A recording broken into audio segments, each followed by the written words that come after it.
Good afternoon all. So let's start with a very simple topic. Okay. So I want you to feel confident. So we are taking up one small theme related to 18th century India. Okay.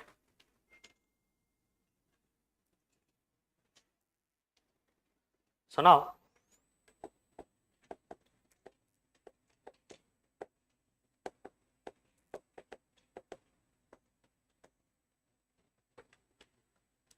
there are three questions which were asked previously from 18th century India.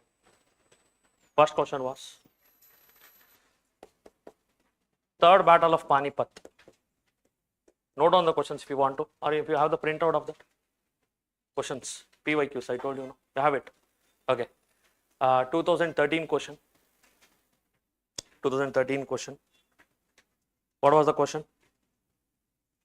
Third Battle of Panipat was fought in 1761. Why so many empire-shaking battles were fought in Panipat? Okay. Third Battle of Panipat was fought in 1761. Why so many empire-shaking battles were fought in Panipat? So this is one question. And in 17, there was one question.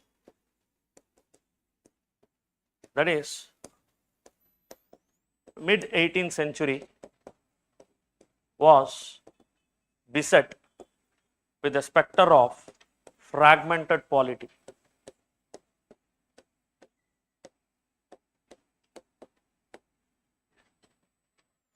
Okay.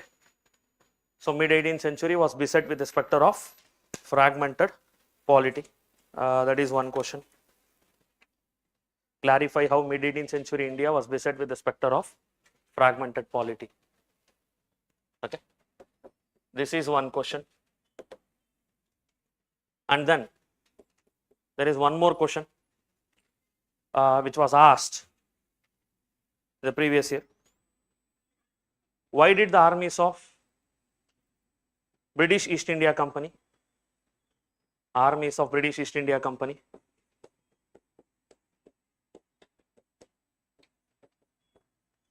consisting mostly of Indian soldiers, win consistently against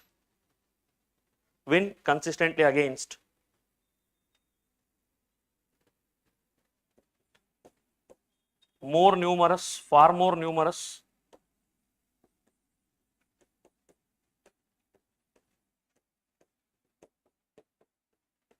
and better equipped armies of Indian rulers.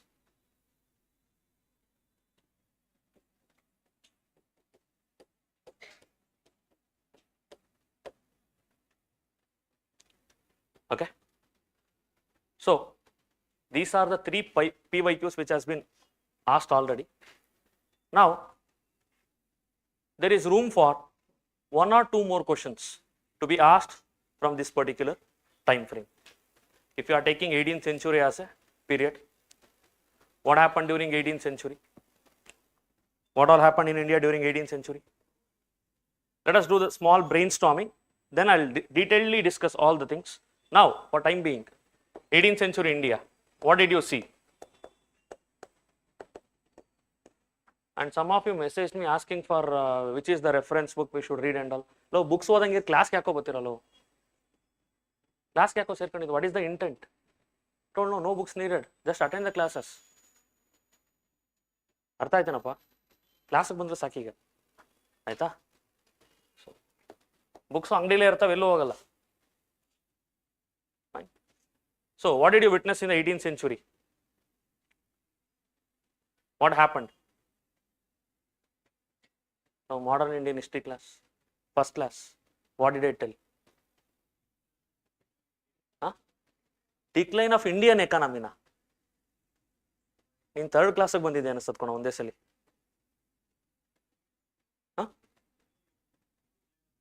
Decline of Mughals.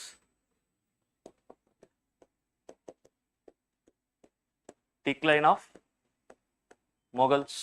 There are various reasons. or factors that led to the decline of Mughals.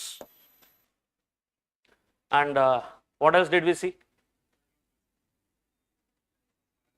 Okay, not only rise and fall of Marathas, and then there were many important battles, Plassey, Panipat, Buxar, which shaped the future of India. And then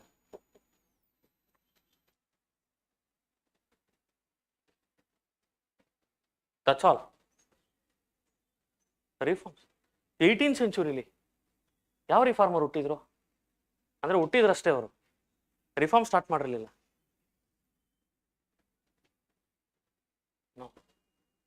reforms did not start in 18th century.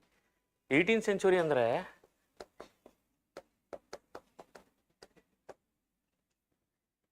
Rajaram Mohan Roy was born in this time frame, but he did not undertake the reforms during this time frame. ಅರ್ಥ ಆಯ್ತೇನಪ್ಪ? That's all. ಇನ್ನೂ ಇದೆಯಾ? Sorry? Sikh Empire. Okay, I will take that as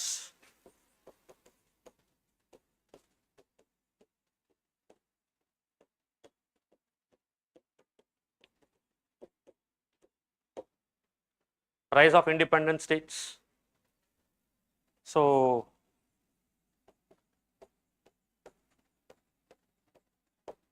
some of them were autonomous, like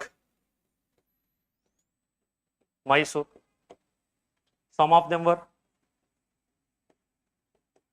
semi-autonomous. Earlier they were part of Mughals. Now, looking at the weakness of the central authority, they declared independence.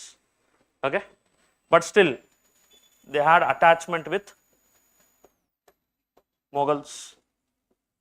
They were loyal to them, like that. And then there was also rise of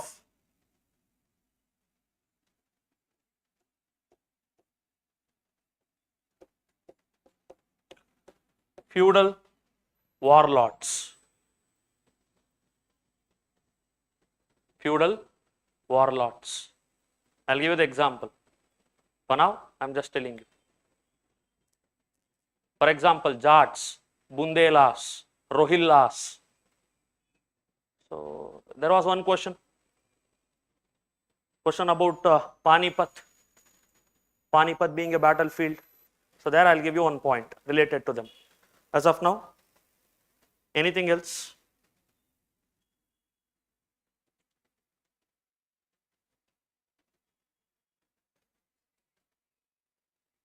Okay, rise of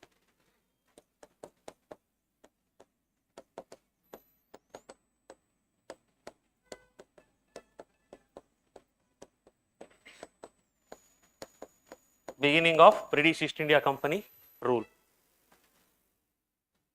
And to rise to power, what were the problems or the hurdles they faced? What were the challenges they faced? Britishers started ruling India during 18th century. So what were the challenges they faced in that process? Direct agarna welcome madbitbidra, come, seat is vacant, please start ruling. No, they had to face some challenges. What were they? Sorry?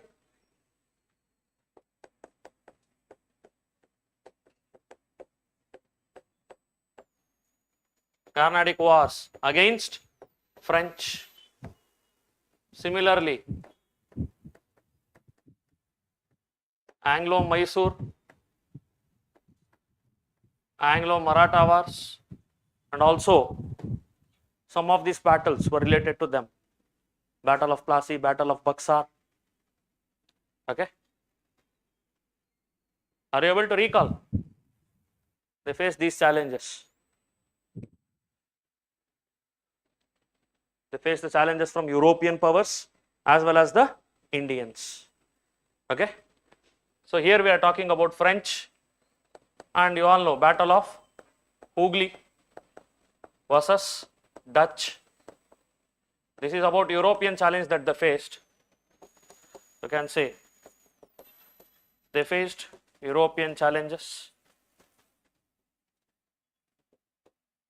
as well as Indian challenges in this process of coming to power. Okay, European as well as Indian. Indians, as you all know, Battle of Plassey, Battle of Buxar, Anglo-Mysore Wars, Anglo-Maratha Wars, all these things. And Europeans means they fought wars against French, war against Dutch, and that is how they were able to establish themselves as a topmost European trading power in India. Okay. So now, these are the most important developments that happened during 18th century India. On the other hand, what we can see is Industrial Revolution in England. This also happened during 18th century. Industrial Revolution in England. And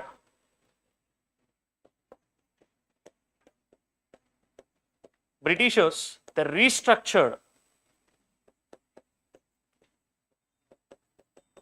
trade and such other economic policies,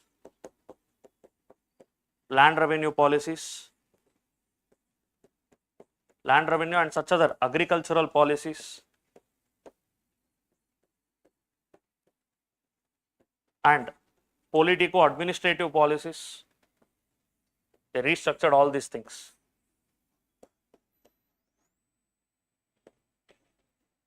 Trade and such other economic policies, land revenue and such other agricultural policies, as well as the politico-administrative policies.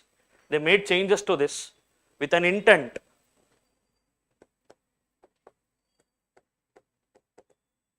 to boost or promote their industrial revolution. Okay. And as a result of this, what all happened in India? You can say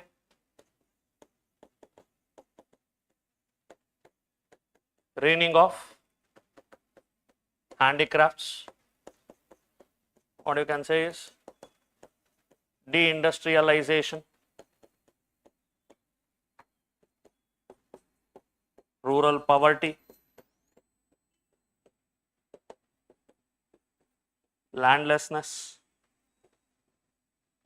overcrowding, fragmentation, and many such things. Okay, all these things started in 18th century only. So these are the things which happened in 18th century. Briefly, these are the things. Now, what were the questions that were asked? Third Battle of Panipat. Why so many empire-shaking battles were fought in Panipat? Mid-18th century beset with the spectre of fragmented polity. And British East Indian Company army, mostly comprising of Indian soldiers, how they consistently won against the Indian armies, which were numerous and better equipped. These are the three questions which has been asked from 18th century India. So, while we discuss the answers to this, first let me give you the content.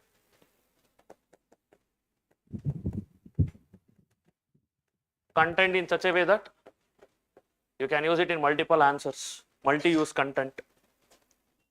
Secondly, we'll understand the nature and demand of these questions and try to write an answer for all PYQs. And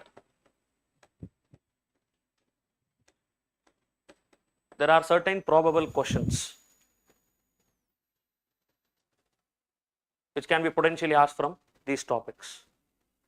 So what are they?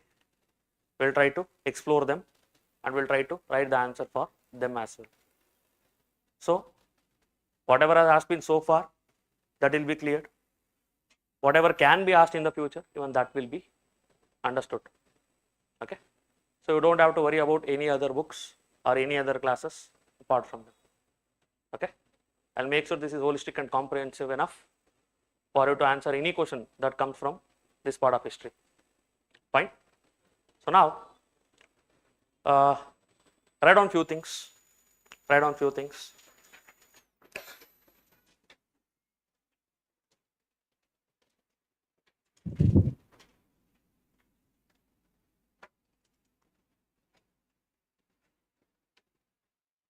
All of you attended the basic classes, right? You are familiar with modern Indian history. Anyone not familiar? ಯಾಕೋ ಬಂದೆ?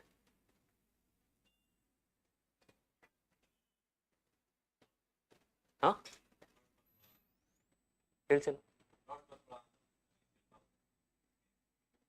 ಸಬ್ಜೆಕ್ಟೇ ಗೊತ್ತಿಲ್ಲ ಹೆಂಗೋ help ಆಯ್ತದ ನಿಮಗೆ?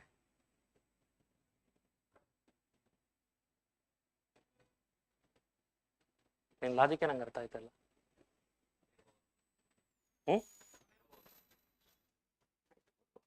ನಿನ್ನಿಷ್ಟ. Okay,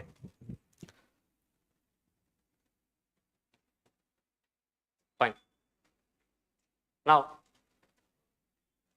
first we'll try to understand the reasons for the decline of Mughals. Write on the heading. Reasons for the decline or fall of Mughals.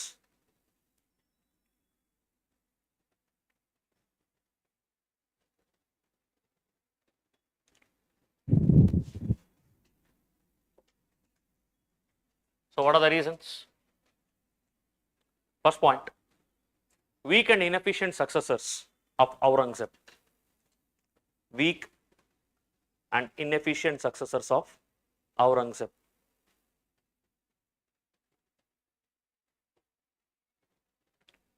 In bracket, from Bahadur Shah to Bahadur Shah Zafar. From Bahadur Shah to Bahadur Shah Zafar.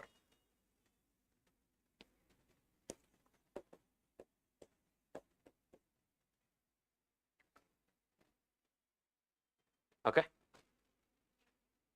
For example, any example?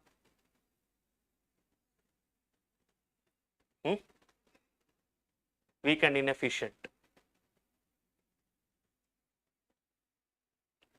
Sorry? Muhammad Shah Rangila. Right on. Muhammad Shah Rangila.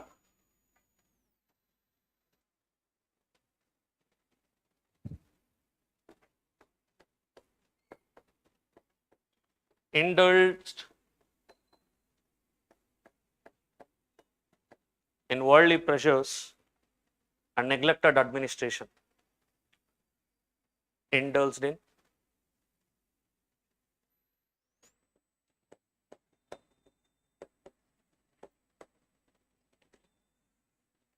worldly pleasures and neglected the administration. In bracket, you can write wine and women for your better understanding.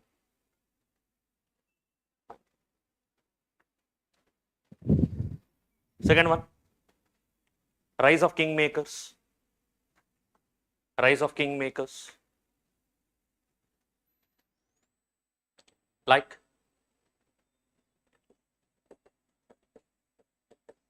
Zulfikar Khan,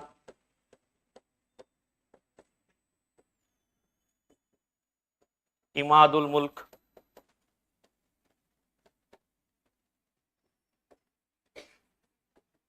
Syed brothers,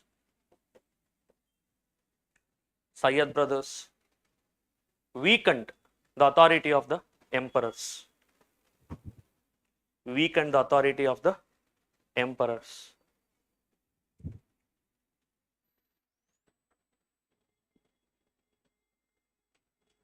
Third point, wars of succession. Wars of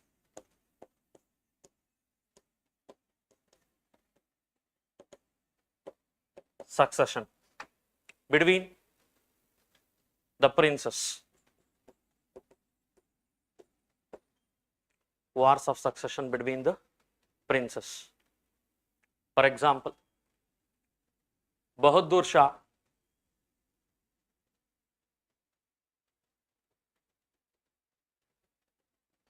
defeated two of his brothers to rise to throne. Defeated two of his brothers to succeed Aurangzeb.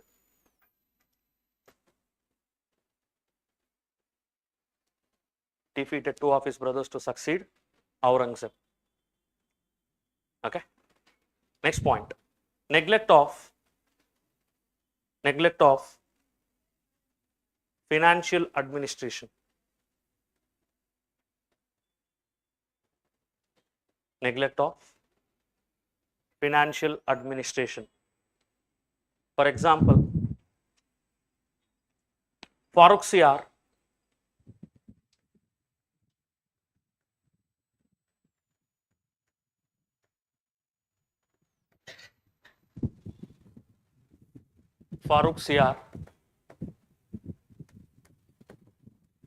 granted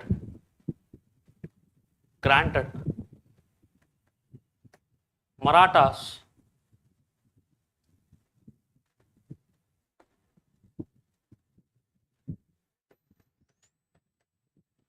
with the right to collect. Granted Marathas with the right to collect Chauth and Sardeshmukhi.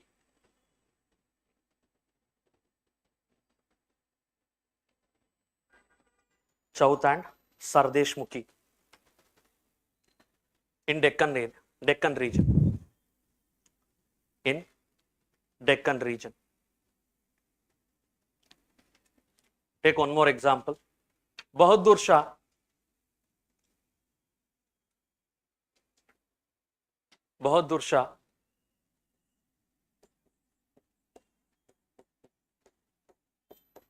recklessly granted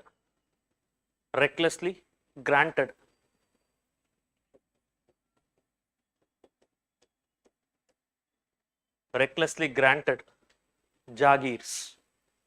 Jagir means land grants, thereby leading to decline of income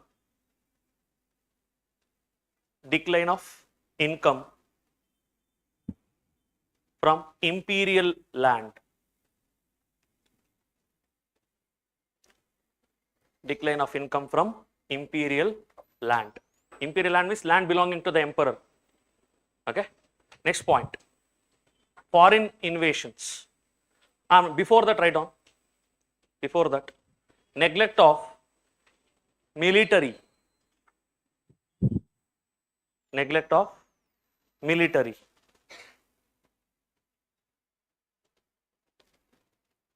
Neglect of military and mansabdars. Military and mansabdars led to the weakening of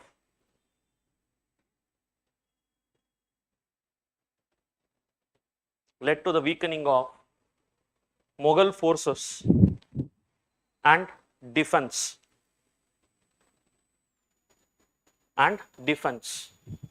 of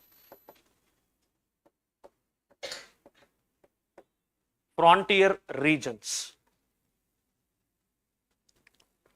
Defense of frontier regions. Frontier means border. Okay. Next point. Foreign invasions.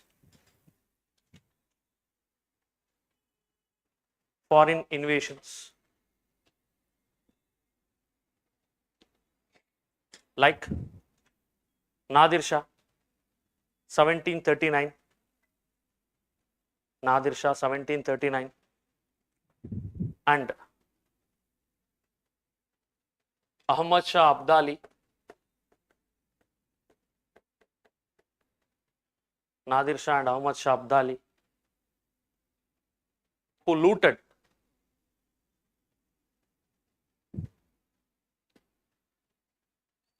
the riches of Delhi. Who looted the riches means wealth. Riches of Delhi. Okay. Next point.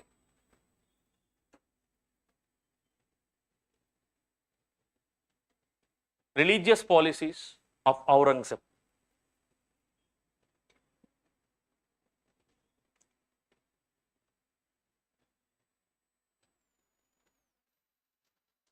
Religious policies of Aurangzeb. Alienated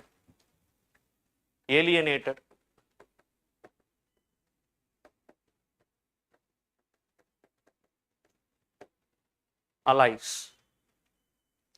Alienated allies like Rajputs.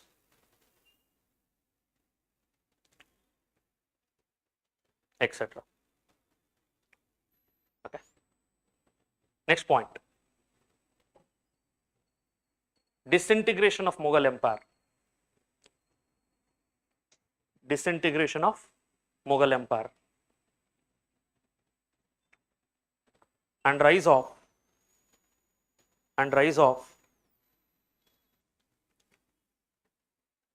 independent states. Independent states. That is Nawabs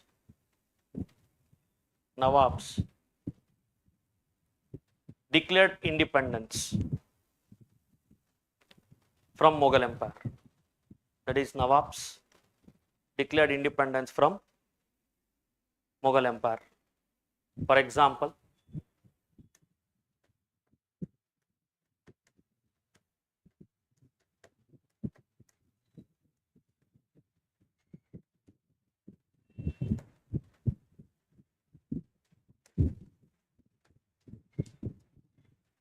Bengal, Murshid Quli Khan.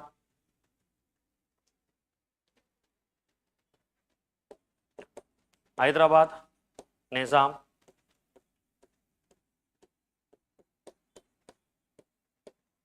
Awadh, Sadat Khan. Awadh, Sadat Khan, etc.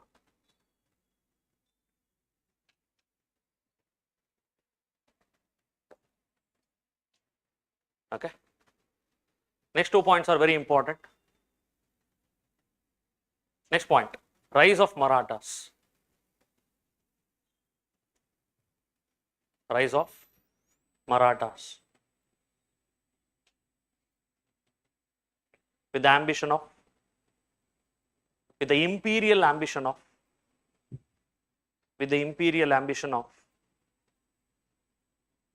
ruling entire India.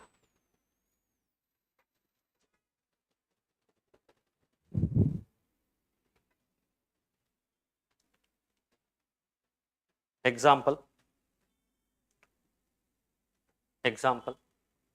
Bajirao raided Delhi in 1737. Peshwa Bajirao raided Delhi in 1737.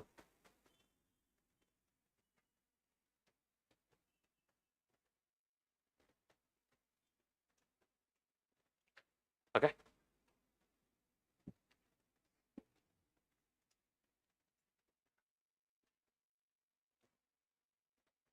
Next point, rise of British. Rise of British. How can you really give the example? Example, write down. British stopped printing currency,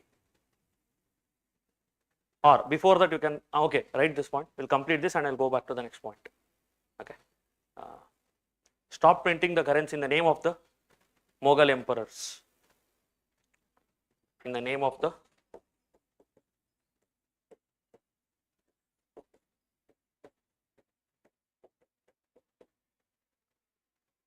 during the rule of during the rule of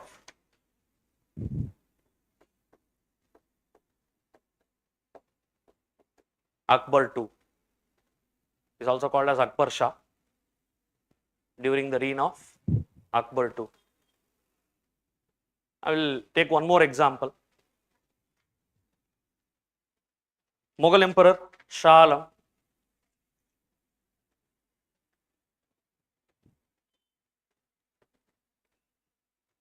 was forced to sign. Mughal Emperor Shah Alam was forced to sign what? Treaty of Subsidiary Alliance Allahabad. Allahabad. Treaty of Allahabad in bracket 1765 and gave up Diwani rights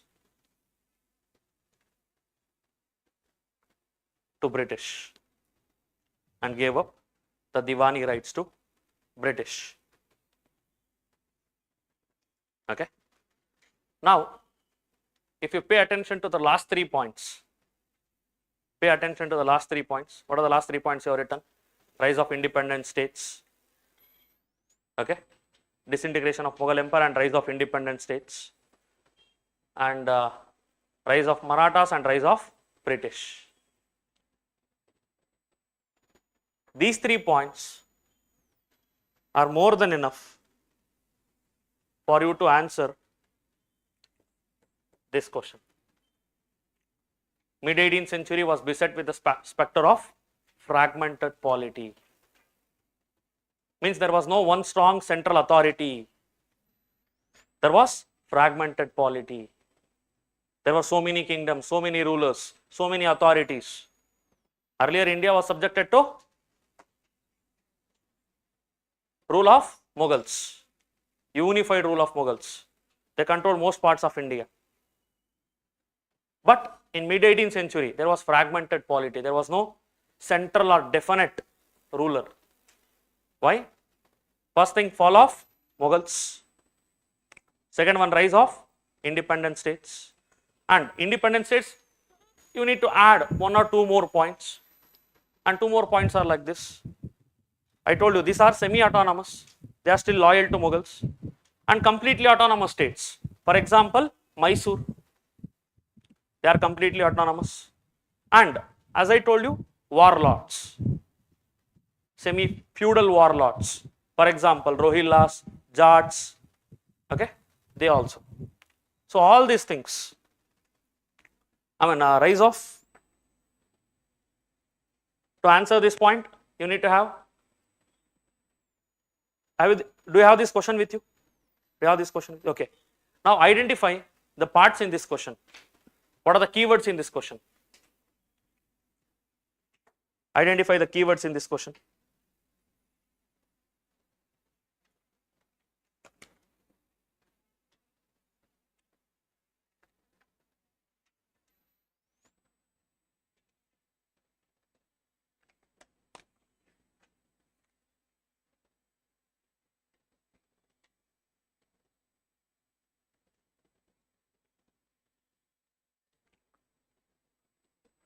What are the keywords in that question? Mid-18th century, fragmented polity. What is the directive? Clarify how. Okay, you need to explain. So now, whenever you encounter any question, I want you to first identify. The step 1 is identifying the keywords. So what are the keywords? Mid-18th century and fragmented polity. What is fragmented polity? I told you, absence of any unified central authority. There was fragmentation. Different parts of India was under ruler of different forces or different rulers. Understood? This is the thing. And now, what is the directive in the question? Directive is it a complex or a simple directive? Simple. You just have to explain. Okay. Why there was or how there was fragmented polity in India during mid 18th century. Okay. So now in this question there are two important parts. First part, you have to prove that there was fragmented polity. Second part, you have to prove the reasons for fragmented polity, and you have to link the fragmented polity or this situation to what? In introduction, what will you write? Let's start with the structure of the question only. These are the three simple steps which I want you to follow in every question.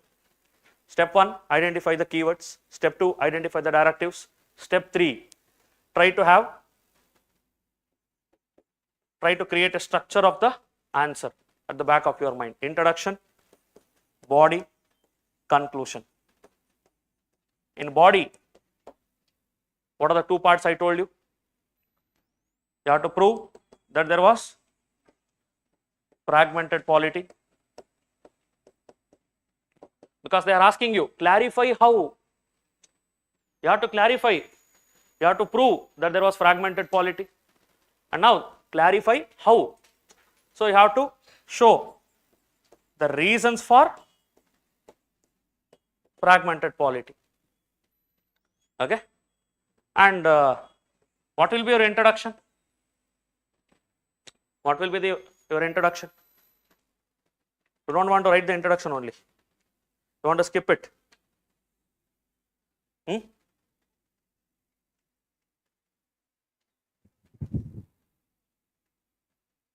Directly jump into the answer. What will you write? Hey, ಹೇಳ್ರು ಅರ್ಥ ಆಗದಿರೋ question ಕೇಳ್ತಾ ಇದ್ದೀನಾ? Political vacuum due to fall of Mughals. Okay. And then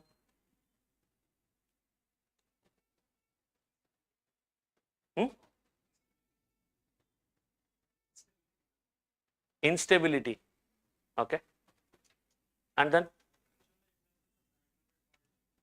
fragmented polity. Examples of fragmented. Introductional example ನೀನು ಒಬ್ಬನೇ ಕೊನೋ ಹೇಳಿದ್ದಾನೆ ಇವತ್ತವರೆಗೂ. Introduction ಬರಿಬೇಡಪ್ಪ, ಬಾಡಿಲಿ ಕೊನೋ ನೀನು. The arguments that you put up, no, to prove that you give examples. You don't give example in introduction only to prove your introduction. ಅರ್ಥ ಆಯ್ತೇನಪ್ಪ? Examples are some things which we both know in common. Since we know both in common, I gave the examples. No, every point I gave and gave you the example. It is something which proves my argument. There was foreign invasion which weakened the Mughal Empire. For example, invasion of Nadir Shah, invasion of Ahmad Shah Abdali. So in body, whatever arguments you put up, to prove that argument you give examples. You don't give example in introduction. Artha aitanappa? Introduction, do not write it in the point format. Do not include any diagrams in introduction. Do not give examples for your introduction only. Okay. So that will be a blunder, a very basic mistake. Don't do that. No point format, no diagrams, and no examples in introduction. Don't do this. Examples are meant to be included in body part of the answer, not in the introduction. Diagrams also, pointers also in the body part of the answer. Similarly, conclusion also, make sure it is not in form of point. You don't conclude using a diagram, and in conclusion do not give any example or case study. Understood? These things are meant for body part. So in history, the introduction should talk about the background, okay, or something that led to the fragmented polity. What is the background? What led to fragmented polity? Okay. And conclusion should talk about the consequence of fragmented polity. This is a general format which we follow in history part of the syllabus. Introduction, background or the reason. Body part, whatever they have asked in the question, the demand of the question or the atma of the question, you need to address it. and in the conclusion, we'll talk about the consequences. So the question is talking about fragmented polity. We'll talk about the consequences of the fragmented polity. What happened because of fragmented polity? Okay. In introduction, we need to give little background,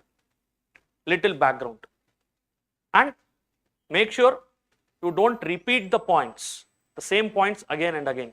Whatever you mention in introduction, make sure you don't repeat it in the body or in the conclusion, because examiner will feel that you don't have sufficient content. Okay, you don't have much unique points. You have only limited set of knowledge. Therefore, you are repeating yourself. Understood? Don't make that simple mistake. It will be very costly. Okay? Do not repeat. Avoid the repetitive points. Do not give the same example again and again in a same answer. First point ko ade example, third point ko ade example. Don't do that. Let me give you one example and prove that. Weak and inefficient Mughal rulers. For example, Bahadur Shah. Neglect of financial administration. For example, Bahadur Shah.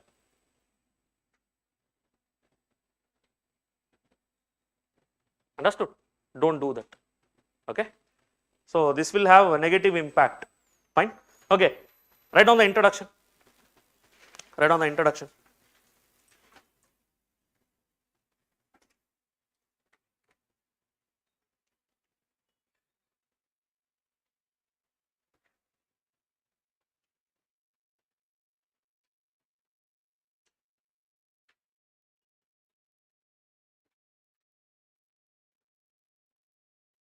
Mid-18th century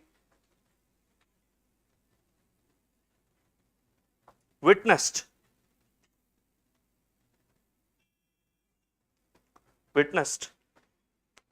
the decline of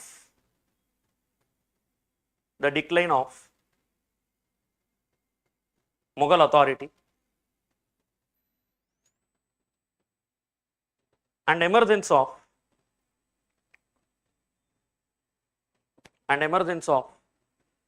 competing regional powers.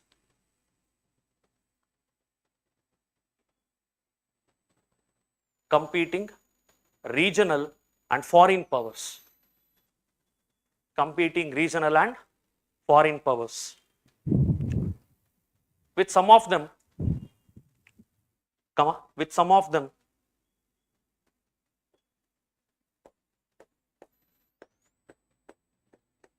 harboring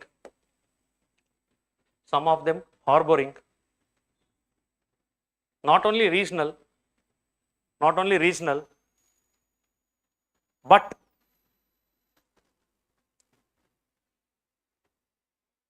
imperial ambitions.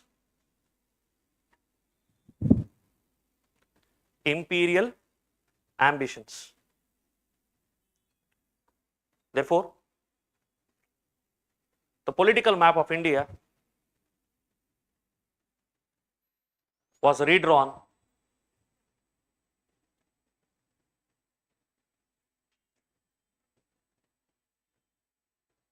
very frequently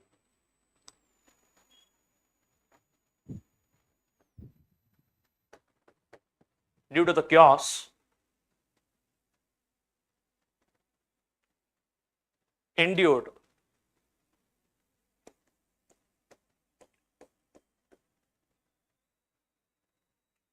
in mid-18th century.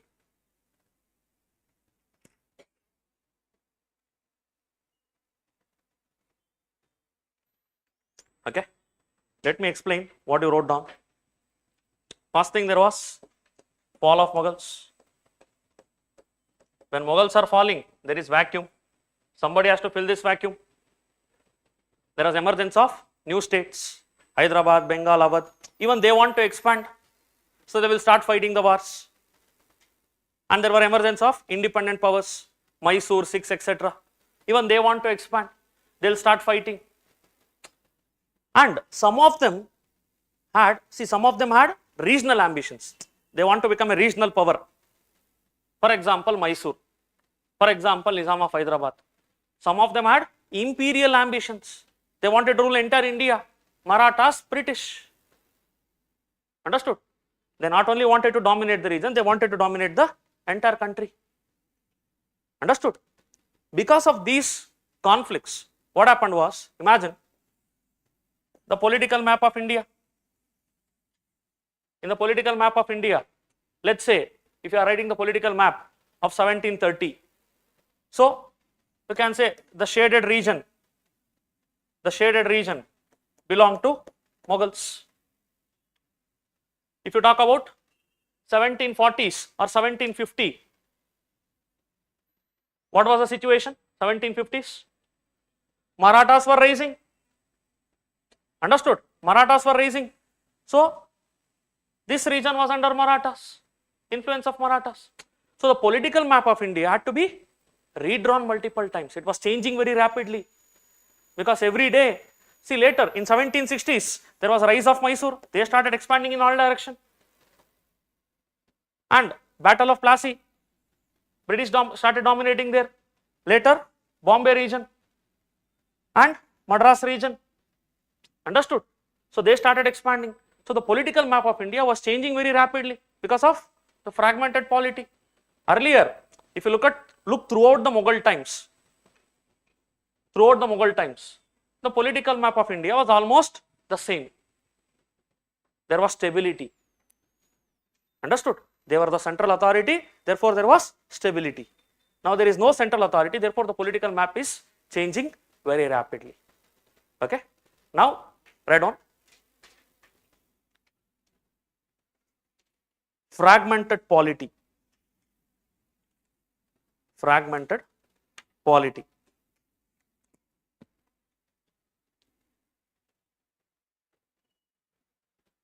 So what are the points to prove the fragmented polity? You already wrote down. First point, fall of Mughals or decline of Mughal power. Decline of Mughal power.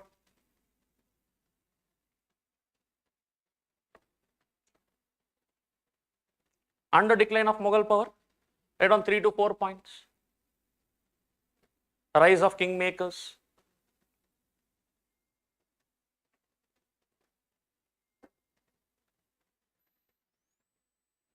Weakness of rulers or weak rulers.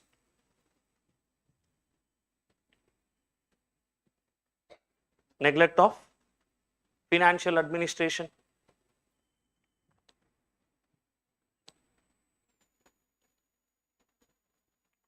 Close the Mughal point. Okay. What created the fragmented polity?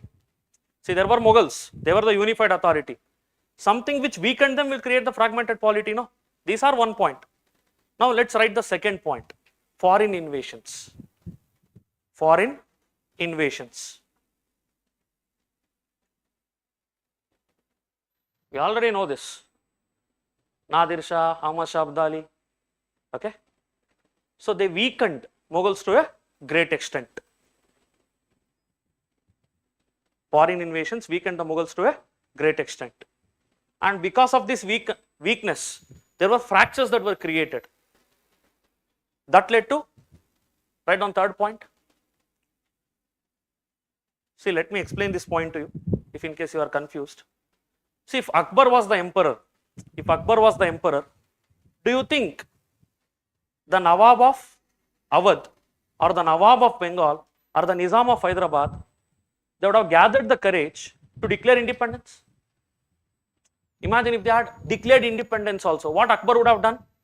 Crush them, change the governor, strengthen the authority or grip. Understood? They would have done that. Even if Aurangzeb was in this place also, he would have done the same. Understood? But now, the Mughal Empire, the heart of the Mughal Empire, that is Delhi, being ransacked and invaded by the foreigners multiple times. And Mughals are not able to defend their own capital against the foreign invasions. What is the message that will spread out? Mughals are weak, unable to defend their own capital. So, in such situation, your feudatories, the governors that you have appointed in faraway regions, you are not able to defend your own capital only. Will you be able to control the faraway regions like Awadh, Bengal, Hyderabad? So those governors, they gathered the courage. Emperors are weak, unable to defend themselves. So why to waste our time being under their control? Let us start ruling our areas independently. So that led to, right on the third point, emergence of independent states.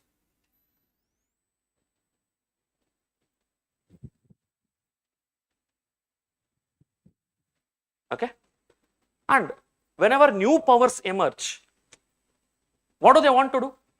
They want to expand. They want to prove themselves.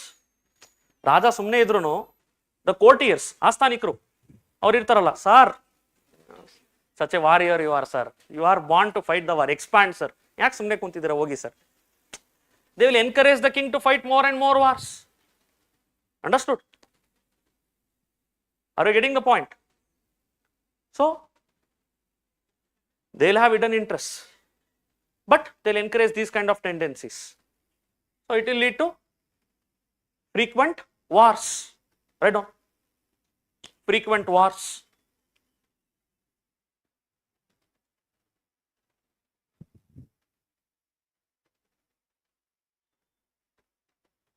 Due to expansion or the quest of regional dominance or the quest of regional dominance.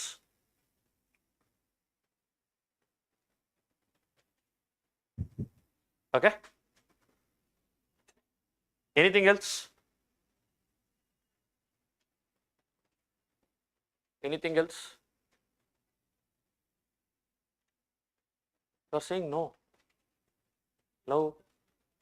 Rise of Marathas, right on the next point. Rise of Marathas.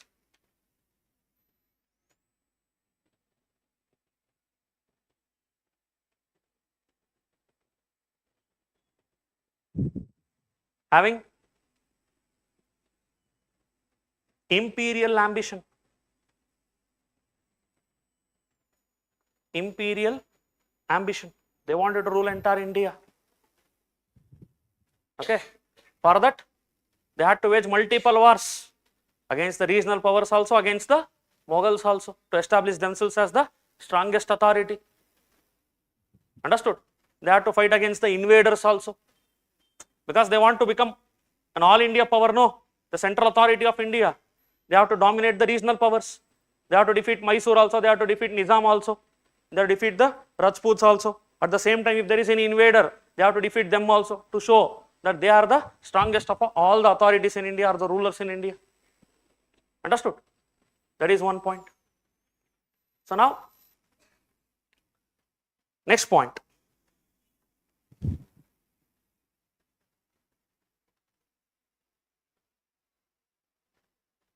Rise of European powers.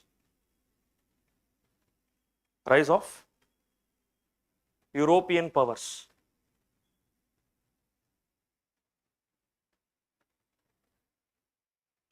In bracket, Carnatic Wars.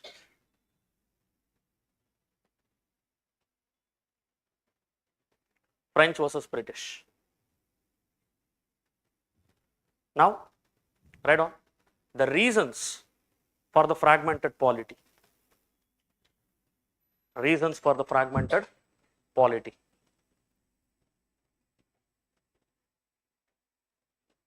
First point, internal divisions and rivalries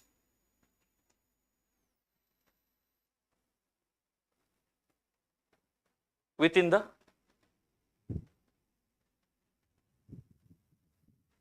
Mughals. Within the Mughals.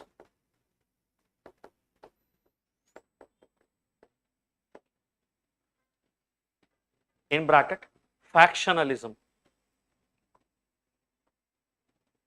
Factionalism. See, Mughals, the emperors, you know, they had the policy of forging the matrimonial alliances. So to make enduring friendships, if they defeat you or if you are fighting war against them, they'll marry some of your relative so that you become friends always. So that is one thing. Mughals, their roots are from Mongolia, Mongols, and when they came to India, there was intermixing. They are of Mongolian origin. They mixed with Turkish, Persian, and Indians. So let's say a Mughal king married a Persian princess. So their children, that is one root, that is one branch. Same Mughal emperor married a Rajput queen, Rajput princess. Another root, Indian. Understood? These two branches, they don't like each other. They don't like each other. So this leads to factionalism, infighting, okay, internal fissures, all these things. Okay, right on the next point. Next point. Discontent among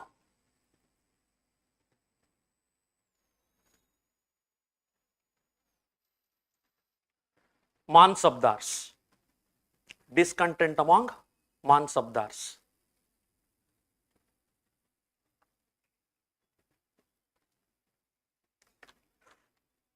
Earlier, the emperors used to take good care of Mansabdars. But Rangila,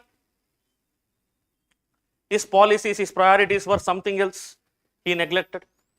So Mansabdars were not happy. They shifted their alliances, they shifted their loyalties. So what will happen to your military strength? Decline. Led to declining of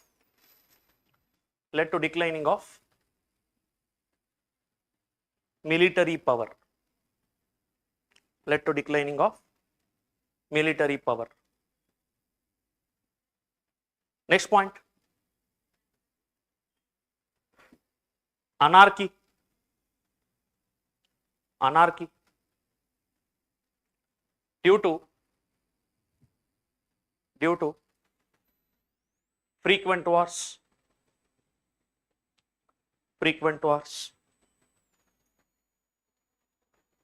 Marathas, for example, Marathas versus Nizam.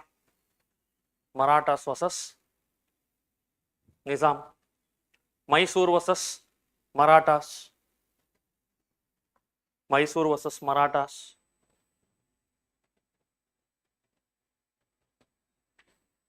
Okay.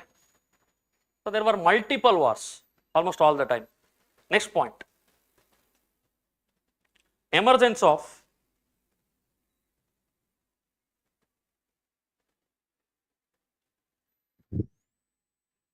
feudal warlords.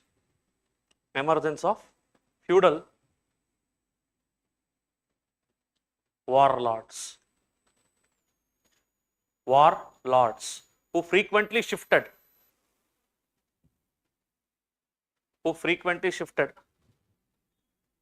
loyalties and alliances.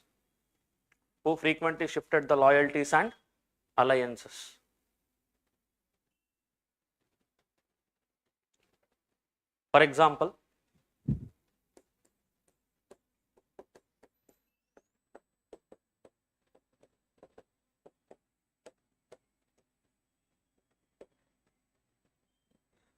Rohillas, Jats, Bundels.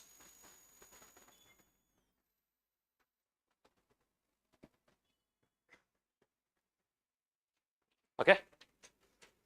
So now see, they are kind of war professionals. They will deliver their service to the highest payer. Understood? They don't have permanent allies, permanent ideology, permanent friends. If you pay me more, I'll fight for you. If somebody else bids more, I'll fight for him. So their profession is fighting the war, making the money. They don't have any permanent alliances, friends, nothing. They are there to fight the war. Okay. And this point is something which you can use in the battles of Panipat also. Why so many empire shaking battles were fought in Panipat? There was availability of war professionals. Jats, Rohillas, they are from that region only. Panipat region. So they will be readily available to fight the war. Imagine, you are the emperor of Delhi, you came to fight the war, I am the invader from Afghanistan, we are fighting the war.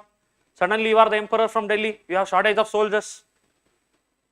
So there will be soldiers readily available there, Jats, Rohillas, etc. What you have to do is you have to just contact them and ask them for support. Kura, I will pay you this much, support me. Understood? Same is the case of invaders. I can also contact you, Kura, come fight for me. I will give you this much of money.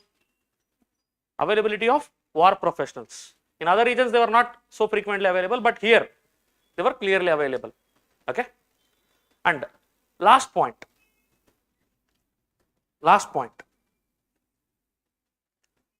Third battle of Panipat.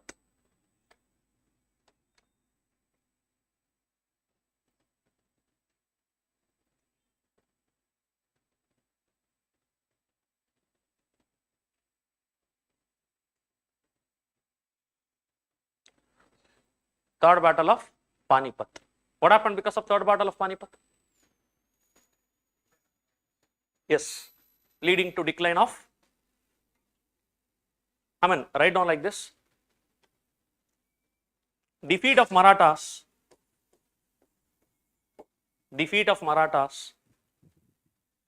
dashed their territorial ambitions or imperial ambitions, write down like this, imperial ambitions.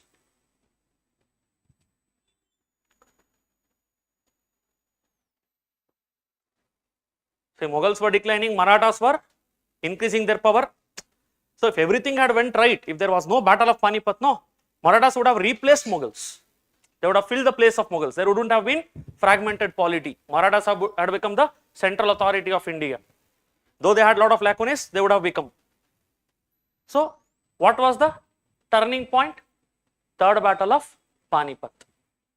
So that created the very major vacuum. Again, this vacuum was exploited by whom? British. So now, how many points have written? See, this is a 10 marker and whatever I am giving you is within the limit of 10 marker only.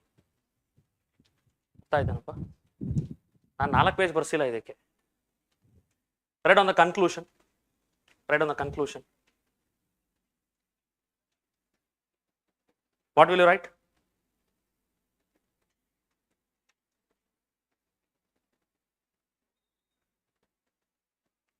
Write on the fragmentation of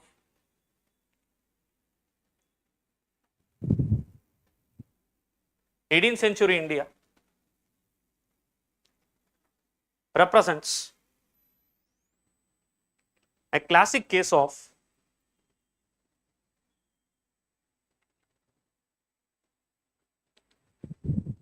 internal decay,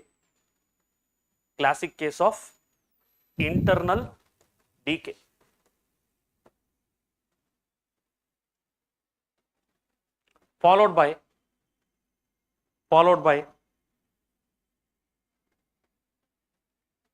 foreign domination.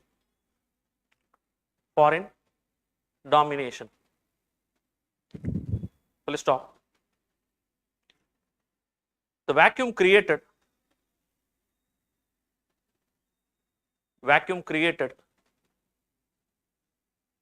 by the decline of Mughals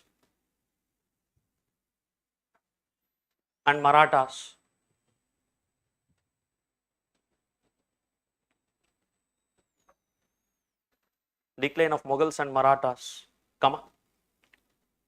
the internal rivalries among the Indian rulers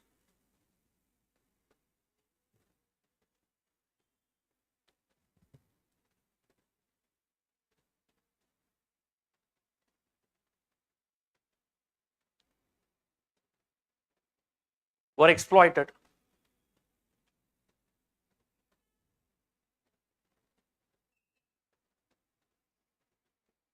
by British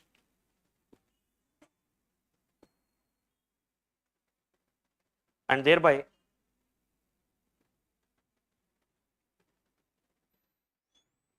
not only filled the vacuum they not only filled the political vacuum,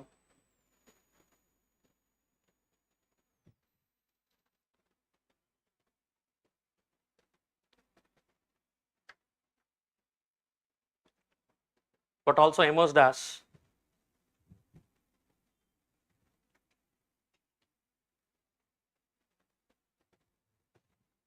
economic and imperial power dominating the subcontinent. Economic and imperial power dominating the subcontinent. Economic and imperial power dominating the subcontinent.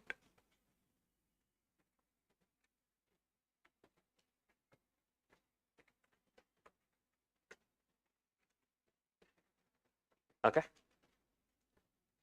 So if it is a 15 marker, you can add one more point. You can also write how Britishers exploited this fragmentation. First you have proved that there was fragmented polity. Next you have written the reasons for fragmented polity. Later you can even mention how British exploited this fragmentation. Write down additional information. Additional information.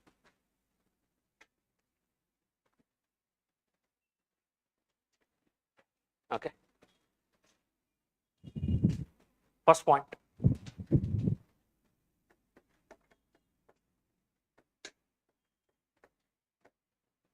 Treachery. Treachery means Vishwasa Droha, Nambike Droha, etc. Okay. For example,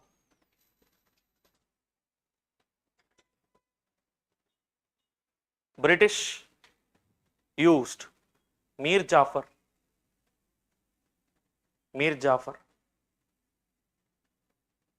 to win against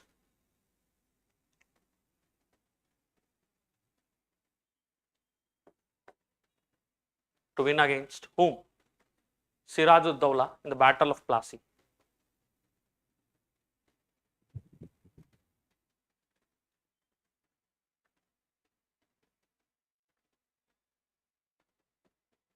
Next point. Exploiting the rivalries. Exploiting the rivalries.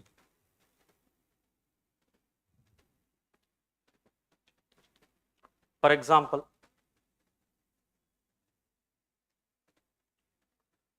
British formed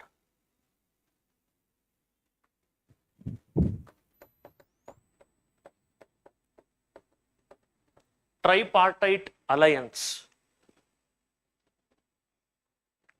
Tripartite alliance against Mysore.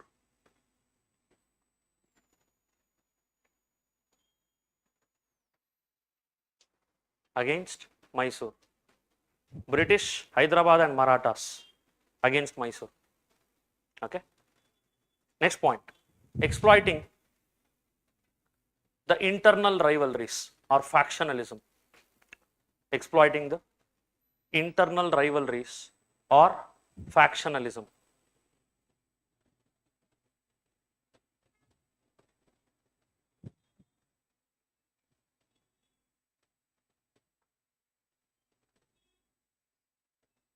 Within the empire.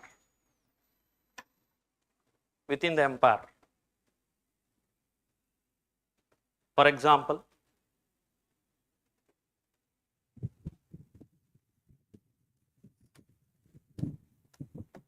British exploited, British used the differences between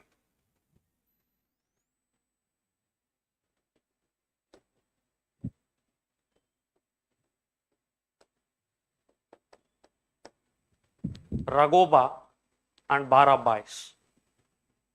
Ragoba and Barabais.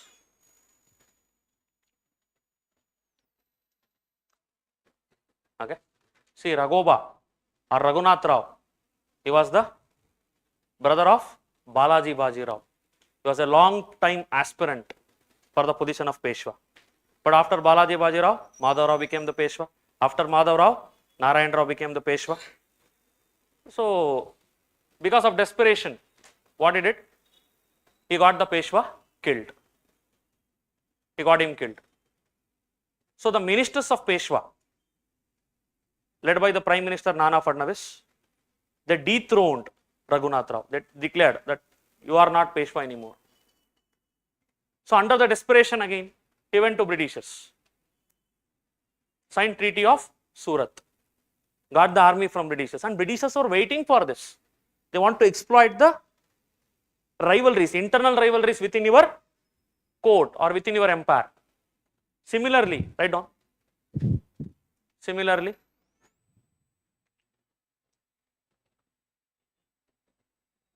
they exploited the differences between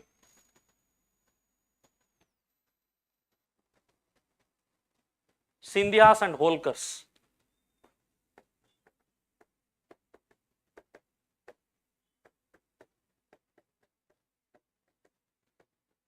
Scindias and Holkars. During Second Anglo-Maratha War. During the Second Anglo-Maratha War.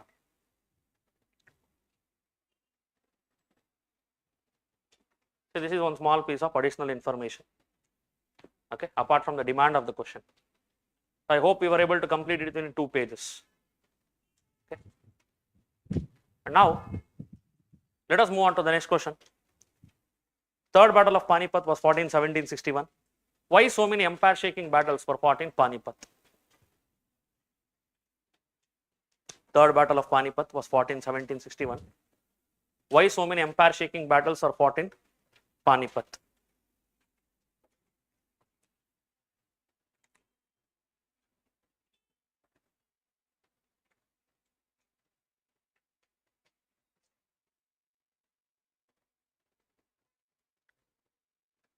So again, step 1, what are the keywords in the question?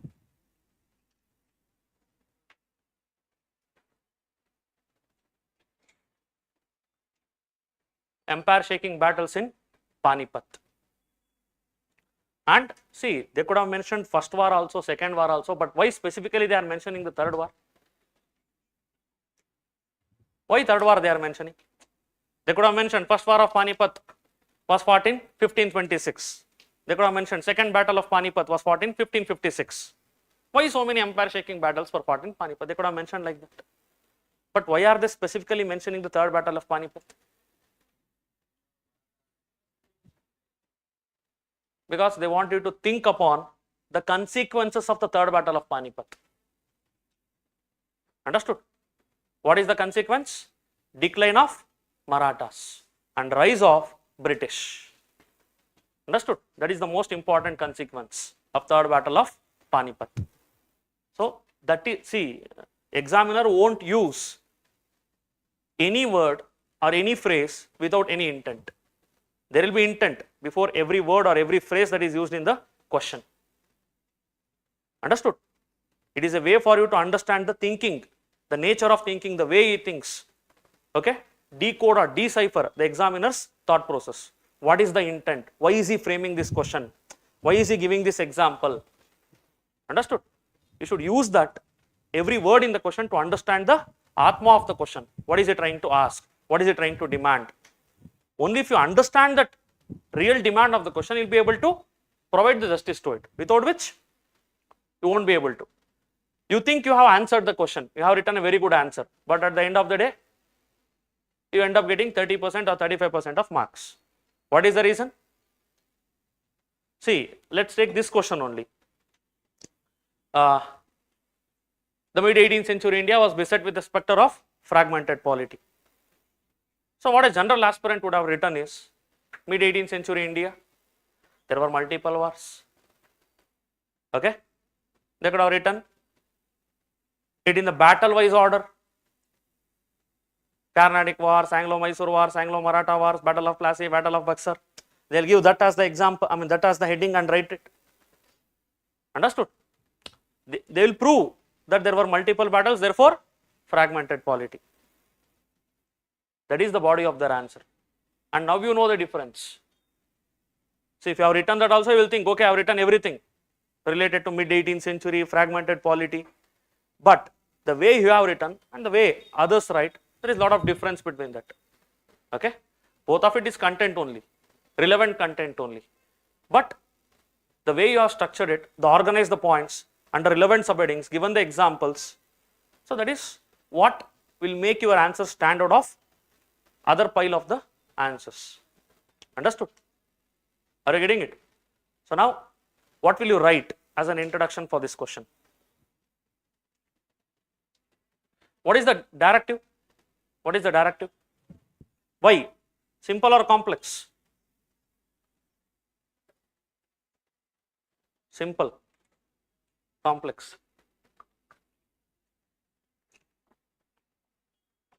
Do you remember? Once upon a time I have told you all these things. Two types of directives usually used by the examiner.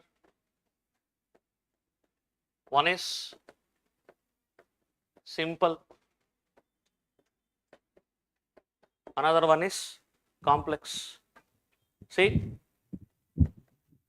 directives are the instructions to you by the examiner on how to frame or structure the answer.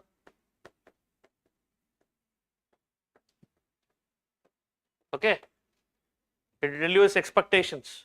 Once you understand that, it will be better for you to write the structure of the answer or decide upon the structure of the answer. Now, what are the simple directives? Why, how, what. They'll also give you explain, elaborate.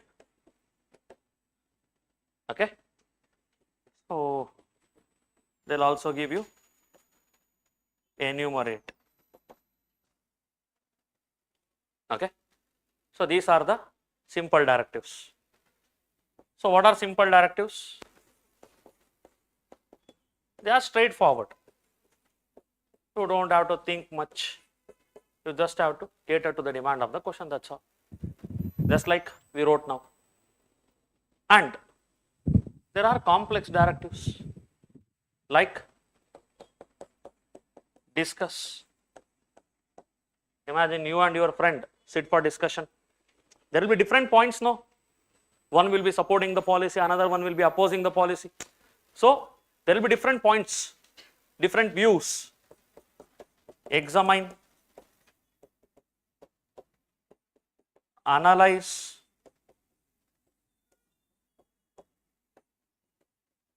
evaluate. Okay, and nowadays they are making it even more simple for you. They will use to what extent, justify, do you agree? Understood? And if you look at the question, if you get emotional, yes, I strongly agree. So write it as an introduction, gone. No, I disagree. Understood? You are not there as a judge. You are there as an aspirant. You have to prove to your argument, prove through your arguments. And your arguments has to be balanced, not one-sided. And whenever these kind of directives are mentioned, you should try to bring multi-dimensional approach. So you have to talk about the pros and cons, for and against, okay, positives and the limitations. You have to talk about all these things. Only one view will not be accepted, it won't bring you good amount of marks. Here, whatever they was, simple, straightforward, school-like answer. There, you should write like an aspirant, okay, a matured aspirant. should try to bring multiple dimensions. That is what is expected from you when they are using these kind of directives. Okay. So now what is the directive in the question? Huh? Why? Why? Which kind of directive? Simple. Now write the answer, write the introduction. Try to write. You try to write, I'll give my introduction.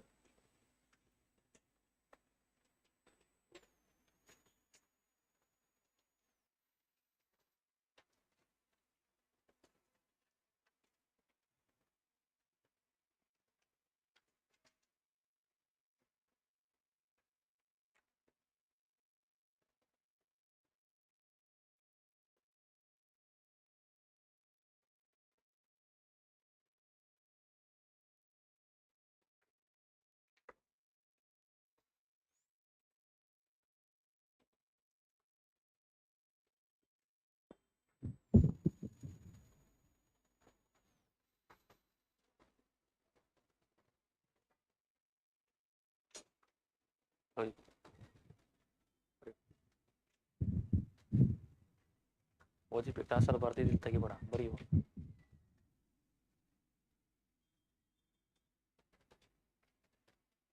you are not able to write now, you will not be able to write in exam also. Write something, write the background, write the reasons, causes.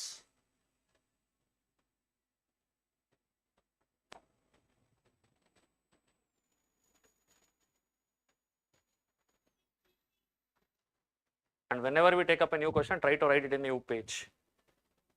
ಅರ್ಥ ಆಯ್ತೇನಪ್ಪ? Environment friendly approach ಎಲ್ಲ ಬೇಡ. ಅದೇ ಪೇಜಲ್ಲಿ ಸೈಡಲ್ಲಿ ಒತ್ತಿಸ್ಬಿಟ್ಟು ಬರೆದು ಬಿಡ್ತೀನಿ.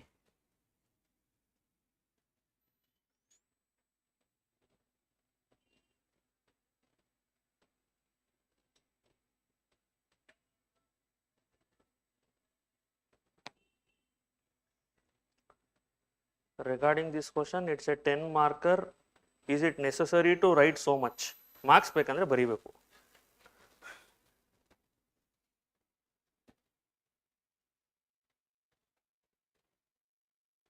And please use more English.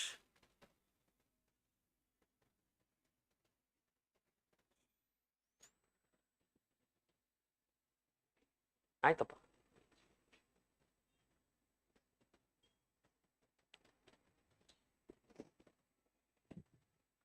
ಬರ್ದೇನಪ್ಪ? Done.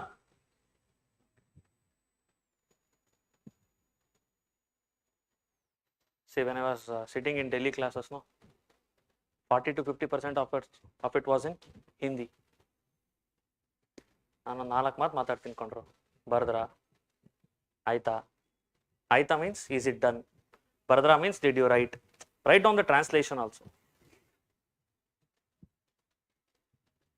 Only few words I use. Content part obviously will not be in Kannada. There's nothing to be off. Nothing to be worried about.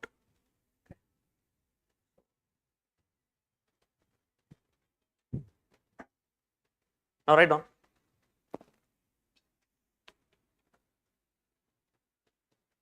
Panipat witnessed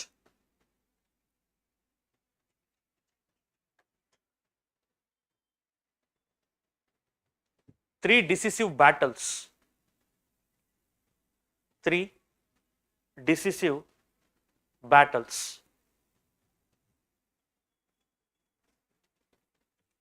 In bracket 1526. Between whom? Akbar. Hey, Akbar ಹುಟ್ಟೇ ಇರಲ್ಲ ಕಂಡ್ರು. Babar and Ibrahim Lodi. Babar and Ibrahim Lodi. Don't write this. I mean, in the exam, just write 1526. If you remember, you can write. If not, just write 1526, 1556. Who? Akbar versus Hemu.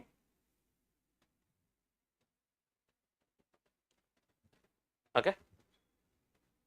1761, which is given in the question itself. Between whom? Marathas versus Afghans. Marathas versus Afghans. Close the bracket. What did these battles do?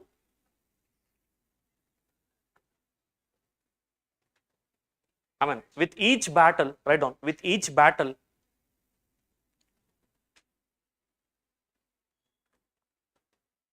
significantly altering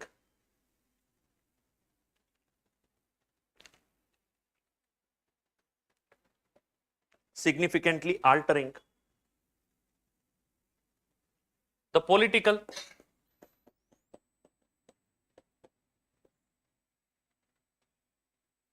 trajectory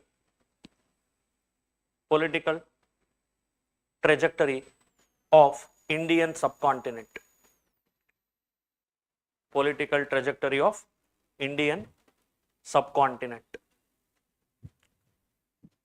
See, in the last three occasions, whenever the battle happened in Panipat, there was change in authority in Delhi. Lodhis were ruling, Babur defeated, formation of Mughal Empire. Okay, Humayun was in exile, Akbar re-emerged, defeated Hemu, again he refounded the Mughal Empire. Okay, third battle, Marathas were surging ahead, fought against Afghans, lost the battle, decline of Marathas, political vacuum in India. 4 years later, Treaty of Allahabad. And who started dominating India since then? British. Understood? So every time the battle happened in Panipat, it has changed the political authority of India. That is what you have written. Okay? And now the question is about why there is recurrence of battles. Why it is happening again and again in Panipat. Okay? So continue. Full stop. The recurrence of such battles, at Panipat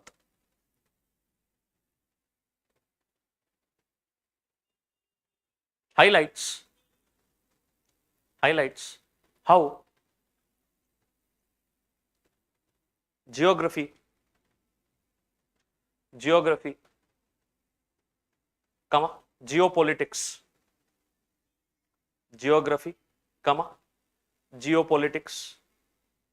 and historical momentum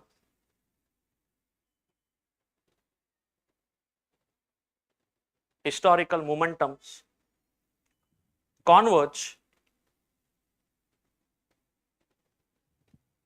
to make certain locations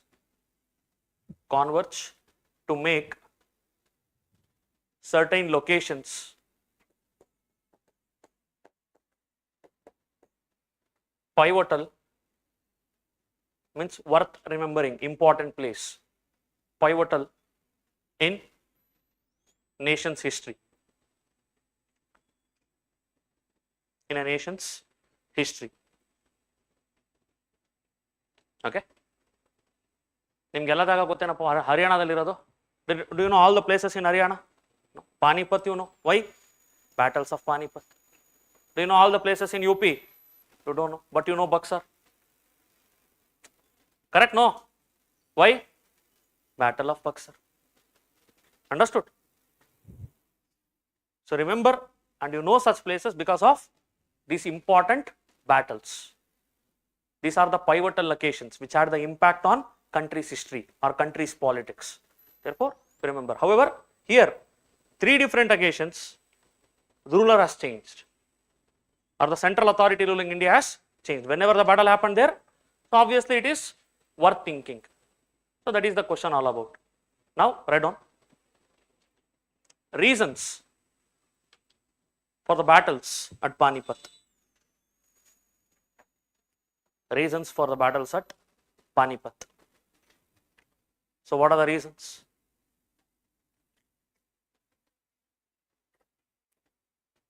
Will you just write down or you want to think, answer, add value?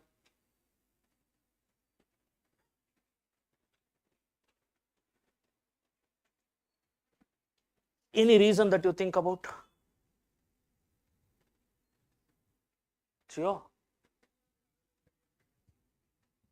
Geographic. Okay.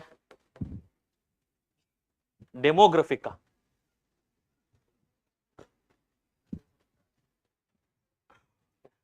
ಏನಪ್ಪ geographic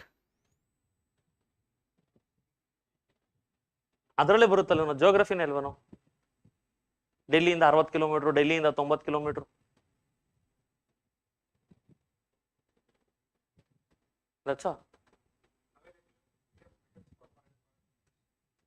ಮೆಟಲ್ಸಾ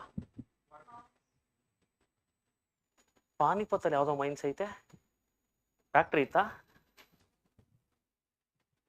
metals ಅಲ್ಲಪ್ಪ ನಿನ್ನ ಭಾವ ನನ್ಗೆ ಅರ್ಥ ಆಯ್ತು ಆದ್ರೆ ನಿನ್ನ ಭಾಷೆ ಅದನ್ನ ಜಸ್ಟಿಫೈ ಮಾಡ್ತಾ ಇಲ್ಲ ಎಕ್ಸಾಮಿನರ್ ಈ ತರ ಎದುರುಗಡೆ ಕುತ್ಕೊಂಡು ಕರೆಕ್ಷನ್ ಮಾಡಲ್ಲ ಹಂಗಾಗಿ ಬರಿಬೇಕಾಗತ್ತೆ specific words hockey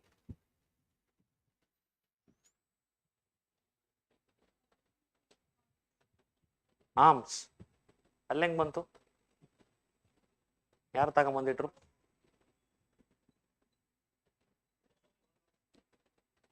presence of ವಾರ್ಲಾಟ್ಸ್ ಆಗ್ಲೇ ಹೇಳಿದ್ ನನಗೆ ಕೆರೆಯ ನೀರನ್ನು ಕೆರೆಗೆ ಚೆಲ್ಲದಪ್ಪ ಓಕೆ ಆಮೇಲೆ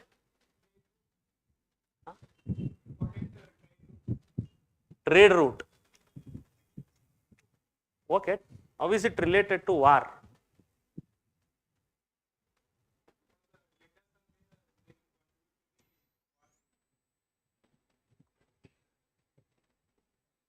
ನಿನ್ ಪ್ರಕಾರ ಬೆಟ್ಟಿಂಗ್ ಆಡ್ತಾರೆ ಅಂತನಾ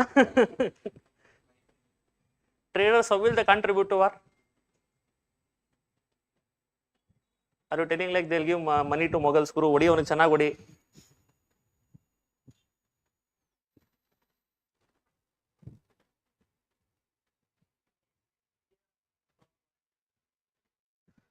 ಏನಪ್ಪ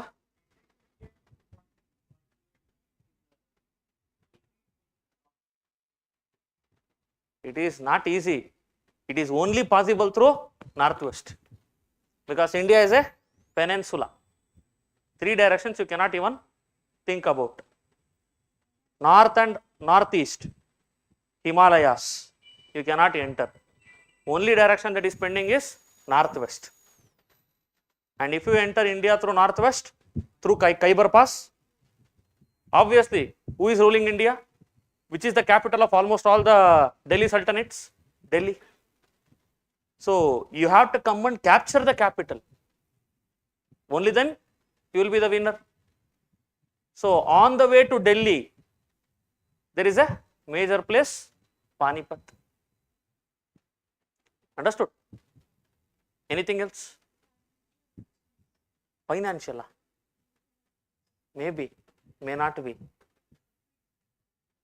Syadwad, Buddhism. Umesh sir will come after 3 days. Buddhism, Jainism, Syadwad, Anekatavad, Jainism. Maybe, may not be.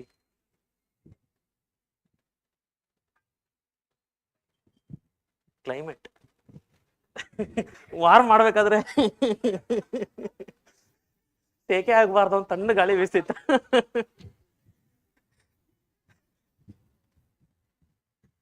See, because of the conducive atmosphere of Bengaluru, lot of people from North India, they shift to Bangalore.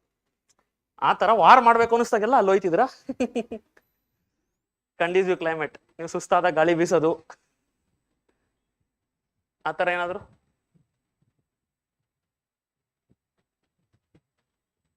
Climate ಅಲ್ಲ ಕೊಡೋ ನದಿ plain region how plane can be useful? Huh? Gorilla ಅಲ್ಲ ಕಣೋ, guerrilla. ಪ್ರಜ್ವಲ,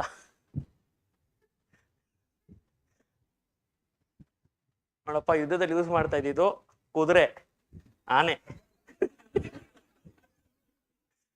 gorilla use ಮಾಡ್ತಾ.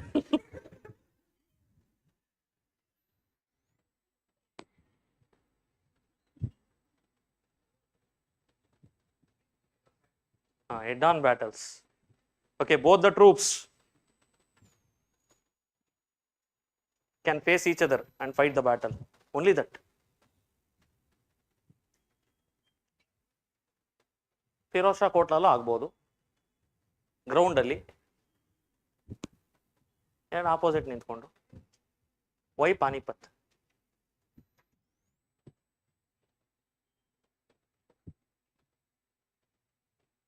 The plains are so huge that you can bring in large scale cavalry suitable for the movement of the horses, large scale artillery, cannons, etc.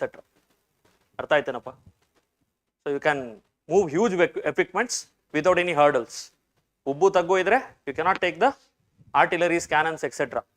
It is a plain region, vast plain, so you can use that. Secondly, river Yamuna flows through that Panipat, so it can help you to hydrate your troops.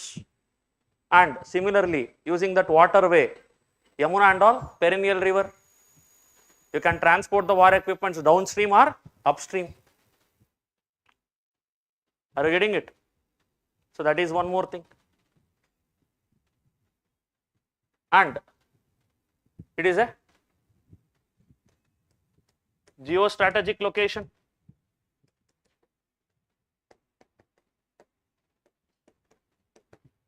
En route to India, en route to Delhi, you can enter India and proceed towards Delhi only through one land route, that is GT road or Uttarapatha. Remember the Silk routes, Uttarapatha, Dakshinapatha.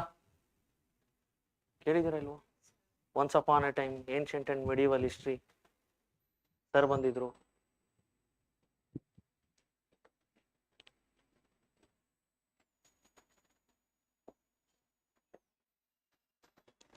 See, Uttarapatha, it links Tamluk or Tamralipti and goes up to Takshashila. There it connects to Silk route, China to Europe. There was a route, no? So this is Uttarapatha. It will pass like this. So Dakshinapatha is this. Okay, it comes to South India, and both this will join each other in Ujjain. So this also is known as GT road.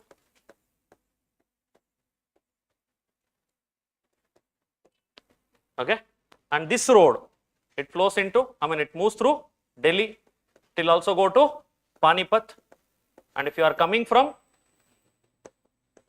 northwest to invade India through Khyber Pass, this is the way for you. Okay, this is one reason. India is a peninsula, you cannot invade India through any other direction. And then there is another geopolitical reason. See, imagine you are the emperor in Delhi. Will you let the invaders come to Delhi and then fight the war? No. You want to stop them in a safe distance. Understood? You have to stop them in a safe distance, fight the war. And distance should be safe because of two things.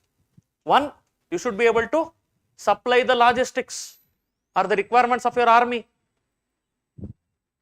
Okay, replenish the supplies.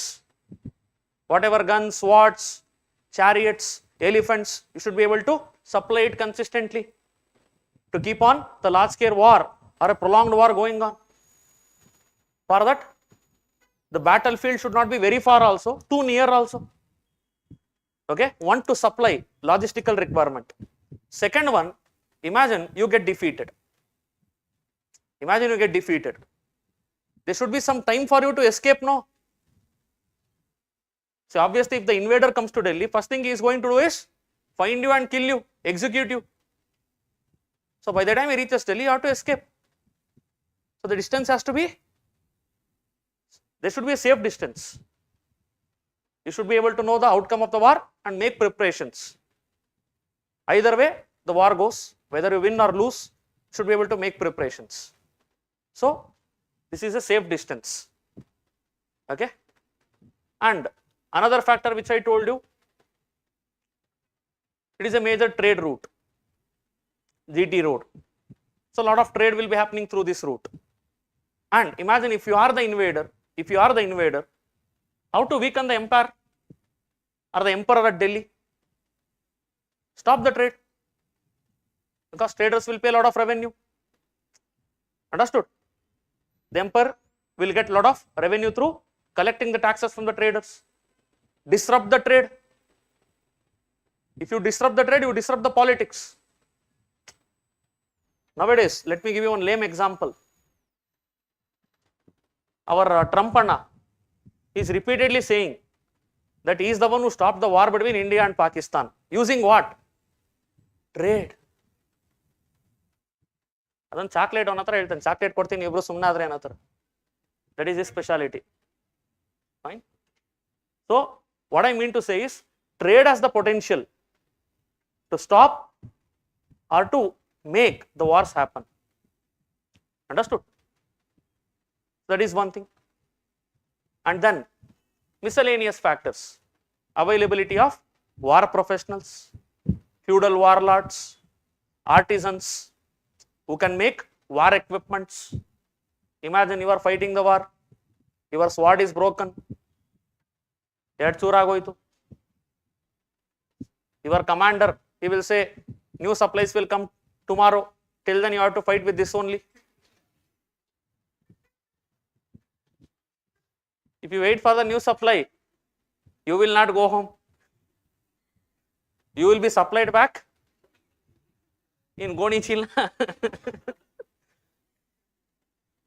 Understood? So what do you have to do? You have to get it repaired. Imagine you are a charioteer, you are having cavalry. ಅರ್ಥ ಆಯ್ತೇನಪ್ಪ? ಕುದುರೆ ಓಡಿಸ್ಕೊಂಡು ಯುದ್ಧ ಮಾಡ್ತಿದ್ಯಾ ನೀನು. One of the wheel of your chariot broke down. You have to get it repaired.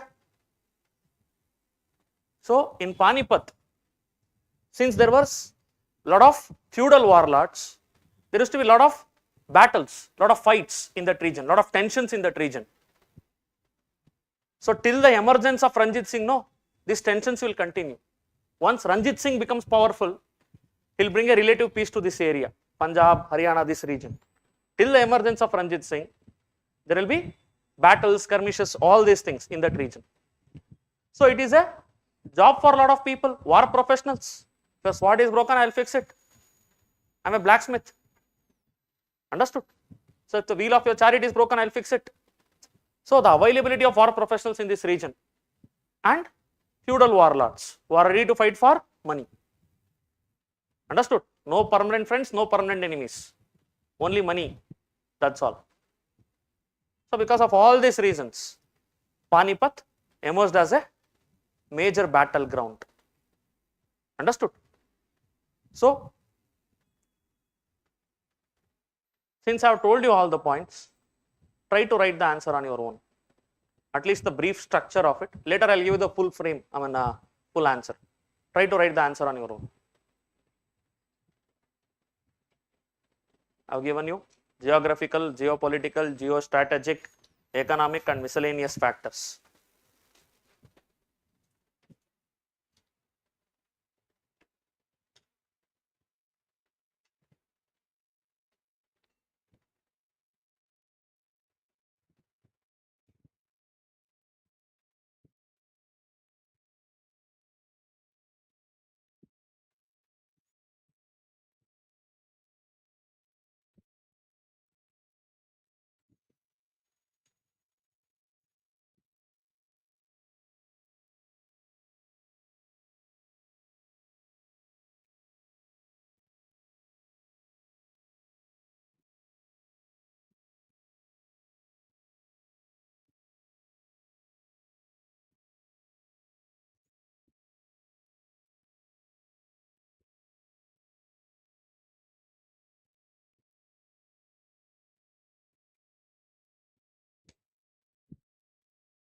Right on first point, geographical factors. Geographical factors.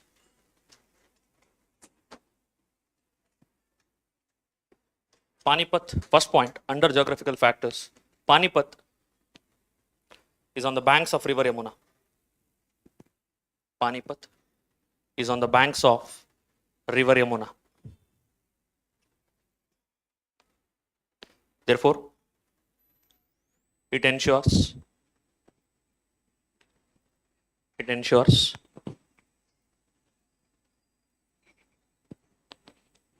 water supply to the troops.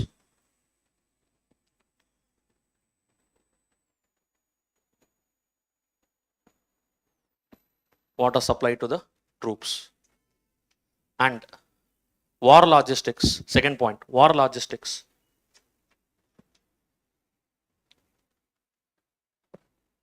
Can be moved easily upstream or downstream. Upstream or downstream.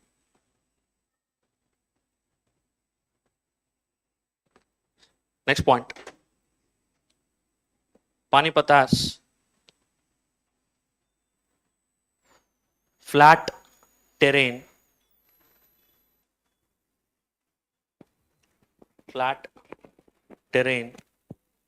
with open plains.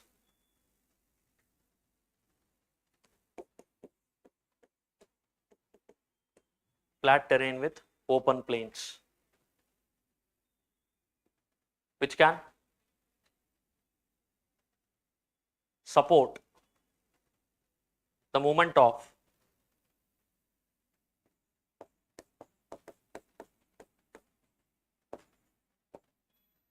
artillery,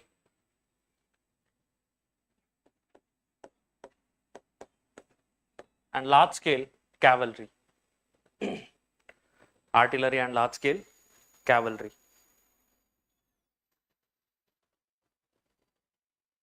Okay. Next point. Next dimension. We have written the geographical. Now, geopolitical, geostrategic factors. Geostrategic factors. Now, while writing this, I want you to draw the map of India besides this point. Okay. Imagine this is your page. You have written the geographical factors here. Now, writing geostrategic. Draw the map here. And in the map, I want you to depict Uttarapata. Uttarapata, Khyber Pass, Takshashila, Tamluk, Panipat, Delhi. Khyber Pass, Takshashila, Tamluk, Panipat, Delhi. Okay. So here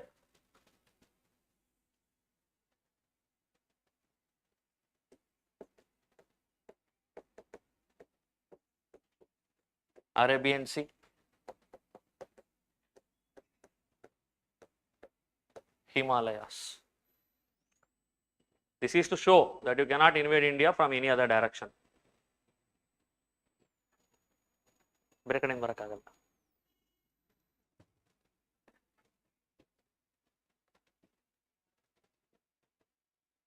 Done.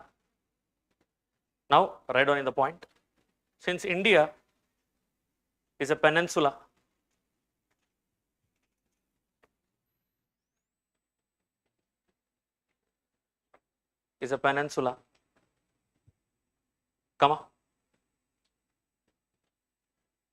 Himalayas protect.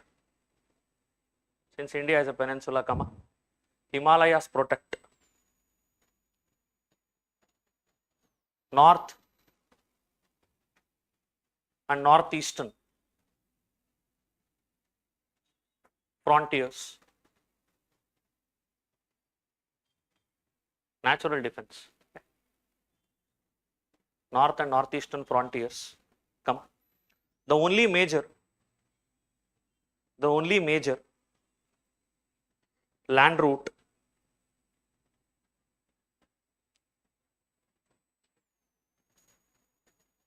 is through land route to invade India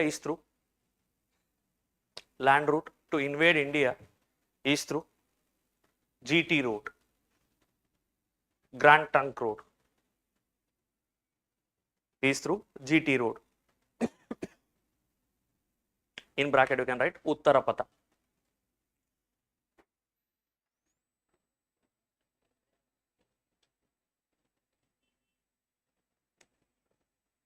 Okay.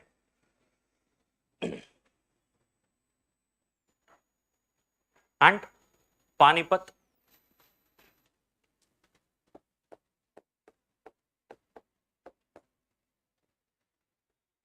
is a major city or major area or location en route to Delhi.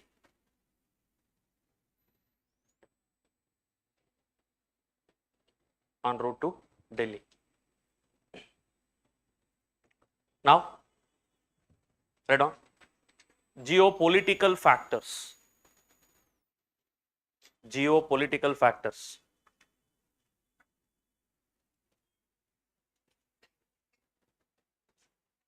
First point,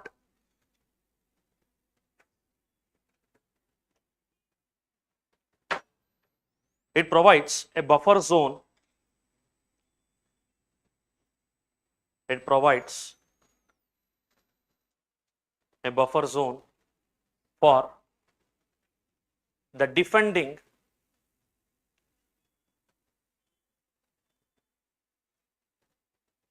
buffer zone, comma, defensive frontier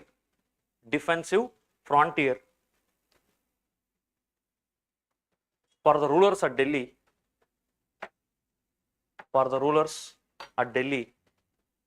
to intercept the invaders,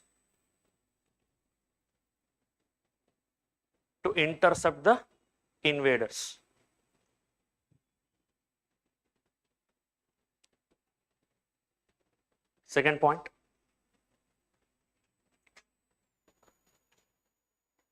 easy to supply war logistics from Delhi. Easy to supply the war logistics from Delhi. Easy and convenient. Can write that way.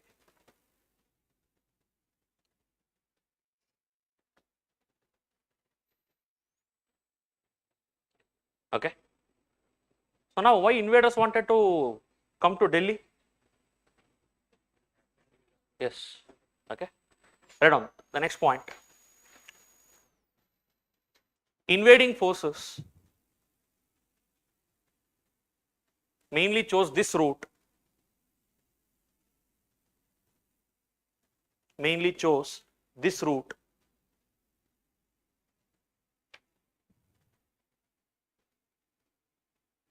Because of symbolism,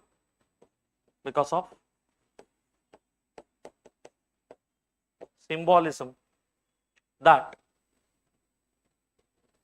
Delhi is the heart of Hindustan,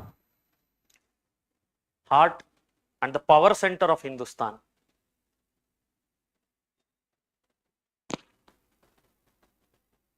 Heart and the power center of Hindustan. Therefore,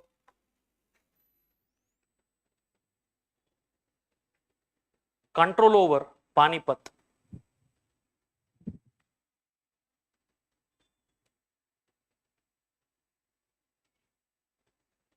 can help their claim to Delhi and therefore India.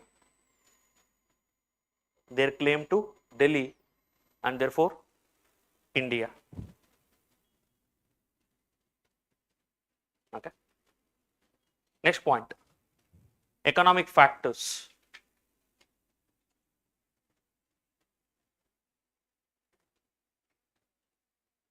invading forces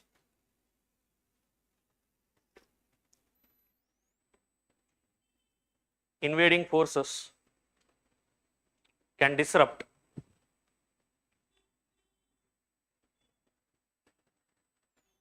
traders or trading activities, can disrupt the trading activities, and thereby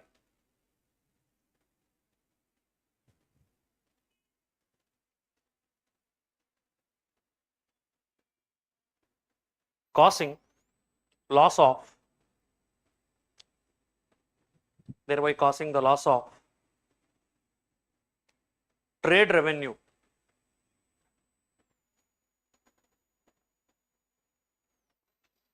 to the rulers of Delhi, to the rulers of Delhi. See, during the times of war, every rupee is significant. Okay. Next point, miscellaneous factors. Miscellaneous factors.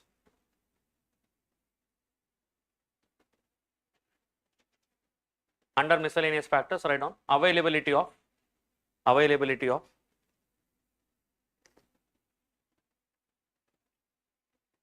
feudal warlords,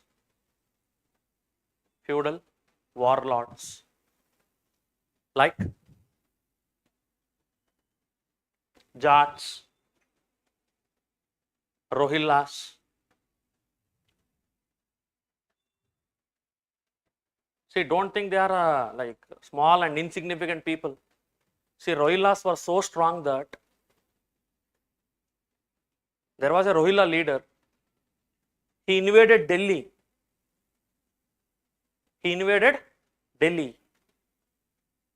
Okay, in 1780s.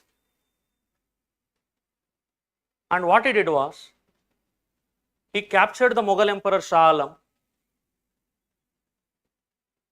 He poured the molten lead into his eyes, blinded him, and took him to Rohilkhand. They took him as a prisoner. They kidnapped him. Later, Marathas went, they got him back, reinstated him as a Mughal emperor. Sorry, it happened in 1790s. Therefore, Shah Alam became the first blind Mughal emperor also. Because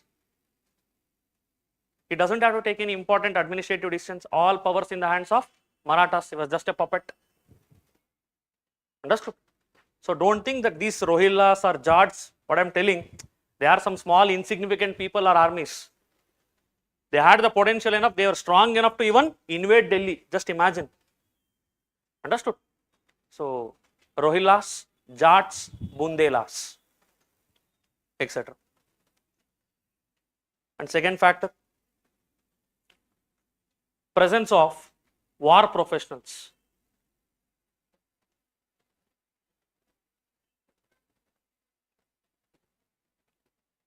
Or thriving war economy, due to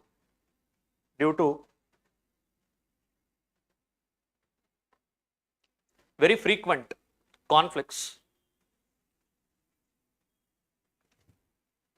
due to instability and very frequent conflicts in the region. Make it as due to instability and very frequent conflicts in the region.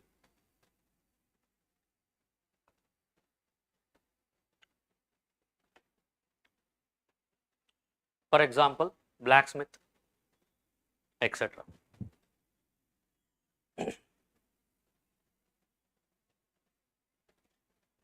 Fine. So now we have discussed all the factors. How many words did we write? Any idea? Is it within the limit? The intent of the question is it within the limit? Okay, well within the limit. Fine. New font size chikkad ಮಾಡ್ಕೊಂಡು ಏನು sir ಒಂದೇ page ಅಂತ ಹೇಳ್ಬಾರ್ದು ಆಮೇಲೆ. So the ideal font size is, you should be able to write 16 to 18 lines per page and at max 5 to 6 words per line. This should be the ideal approach. So if your font size is too small also it will be a problem. Font size is too big also it will be a problem. Okay. So make sure you maintain this alignment or follow this structure. Right. So what will you write in the conclusion?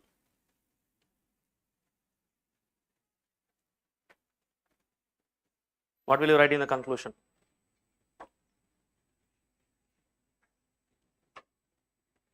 Write down.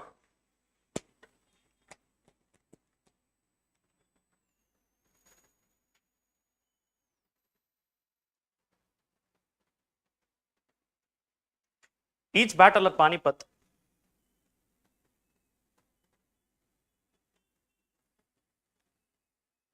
marked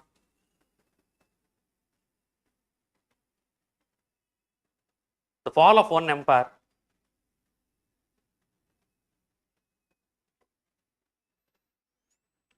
and rise of another. Fall of one empire and rise of another.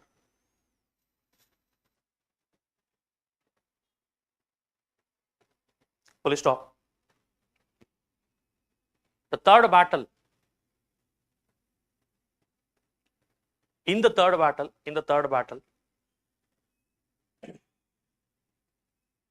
Marathas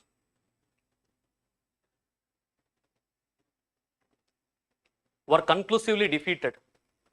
Marathas were conclusively defeated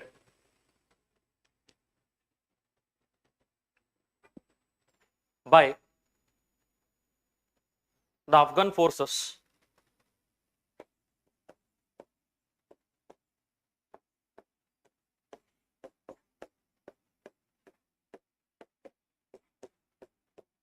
led by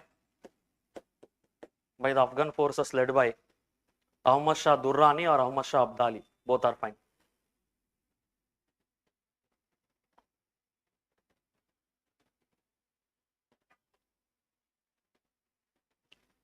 Ahmad Shah Durrani, dashing their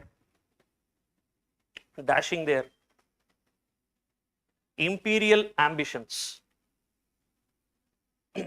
dashing their imperial ambitions and creating a huge political vacuum.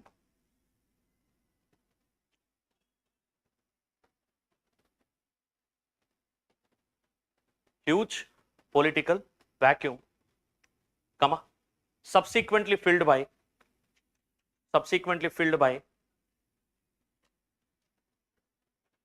not immediately filled, subsequently filled by British East India Company.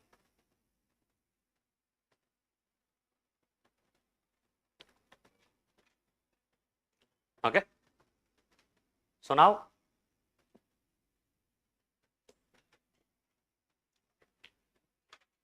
I'll give you one small tip. You can do this. Let's say, for example, what is the important keyword in this question? Panipat, right?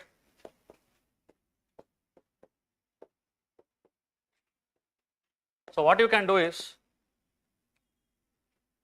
in order to memorize certain things in history or in any other subject, you can do like this. Take one keyword and try to associate all the important terminologies of this answer to that keyword. For example, in this question, so now we discussed Panipat. Every battle in Panipat was a turning point. It gave a twist to the history of India. Okay. And in Panipat, you all know, the terrain was very flat. Whatever points you wrote down, no? So just those points, we will list it in this acronym. Okay, write down. P stands for political vacuum. Every time the battle happened, what happened?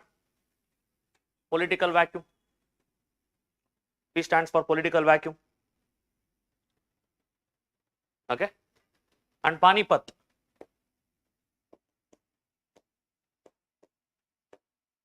Access from northwest. Khyber Pass, Uttarapata, all these things.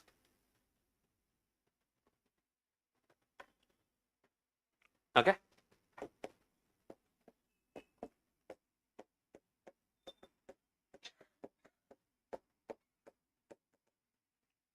Neutral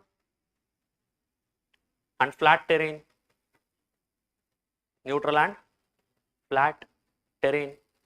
So it can help the movement of artillery, cavalry, troops very easily. Okay. And see, all the wars happened, no? The invaders, they had imperial ambition. They wanted to establish an empire in India. Imagine Mughals, whether it was Babur or Akbar, Afghans, Marathas, all the associated parties, no, in this war, they had the imperial ambition. They wanted to rule entire India. That was their intent. Okay. And then, write down proximity to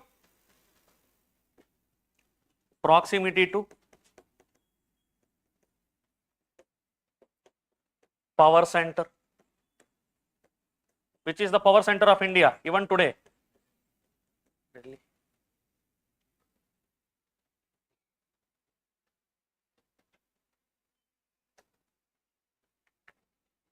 Okay.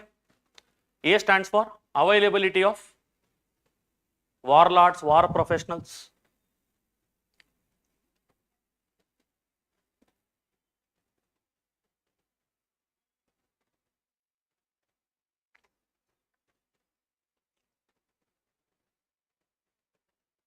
Fine. And T stands for turning point, or it is a region of turmoil, means frequent small battles were almost going on there. You can write this point as well. Okay. Now, there is another question. Why so many not why so many battles? Why British East India, British Army, consisting mainly of the Indian soldiers, they were able to win consistently against the Indian rulers' army, which were far more numerous and better equipped. So for that question, see, the points that we are going to discuss now, they are multi-use points. You can use it anywhere else. Okay. And I'll give you certain other questions. I told you, some potential questions are there. So while I give you those questions, it will help you to answer those questions as well. So whatever we have discussed so far, it is more than sufficient to answer any question that comes from this part. Okay. One or two more points might be needed, but it is more than sufficient for you to score good number of marks. Now, write down. You already have the question, right? Try to write the answer. Later, I'll give you some content and I'll also help you to write the answer.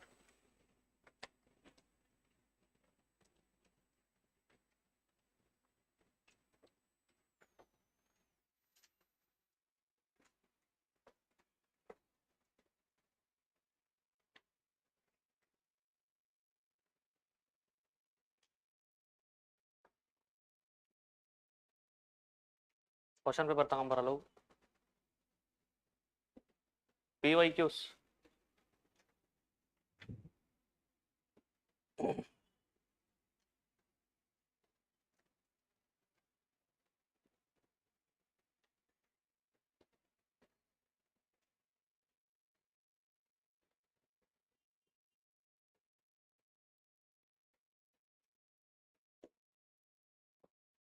ನೋಡ್ಕೊಳ್ರಪ್ಪ ಇದೇ question ನಂಗೆ ಗೊತ್ತು ನಿಂತರದವ್ರು ಇರ್ತಾರೆ ಅಂದ್ಬಿಟ್ಟು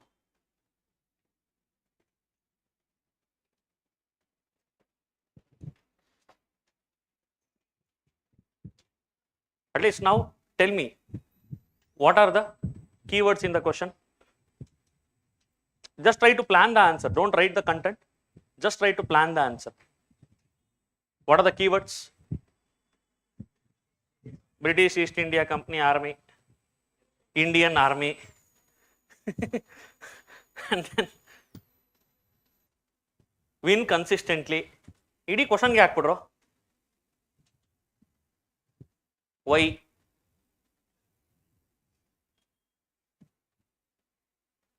Anything else?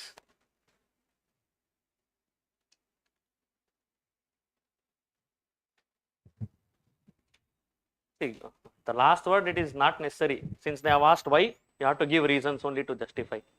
ಸುಮ್ಮನೆ ಕೊಟ್ಟವ್ರು ಅಷ್ಟೇ. So why is the directive and what are the keywords? British armies, strengths of British army and weakness of Indian armies. You have to talk about two things. Though their army was small in numbers, why they were able to win against the bigger armies, larger armies of Indians? Okay, what were their strategies? All these things you have to talk upon. First one, why they were able to win. Second one, what were our weakness? You have to talk about these two important points. These are the two important points. See, what is the question saying? Though their army was consisting of majorly Indian soldiers, their armies were small, but still they were able to win not only one or twice, but consistently, almost all the times, against the bigger armies of Indian rulers. Why? This will give us two hints. One, what was their strength? Despite having small army, why they were able to win consistently? Second one, what was our weakness? Despite having bigger army, why we were losing? Correct, Ilvanappa? Understood? This is the question. 2008 IPL. Strongest team. Our 2007 World Cup, Cricket World Cup, West Indies. Strongest team on paper, India. Sachin Tendulkar, Rahul Dravid, VVS Lakshman, Saurav Ganguly. Fine. Huge army. Despite having that, we lost. Small comparison. Australia, many new players, but they won. What is the reason? There should be some reason. So this question is asking something like that. Okay. ಅಥವಾ ನಿಮ್ಮ R C B ಅಂತ ನೆನ್ಕೊಳ್ರು, ಒಳ್ಳೊಳ್ಳೆ ವಿರಾಟ್ ಕೊಹ್ಲಿ ನಿಕ್ಕೊಂಡು ಇಷ್ಟು ವರ್ಷ ಯಾಕೆ ಗೆದ್ದಿಲ್ಲ? Fine. Now, what will be the introduction of your answer? Try to frame the introduction at least. Try to frame the introduction.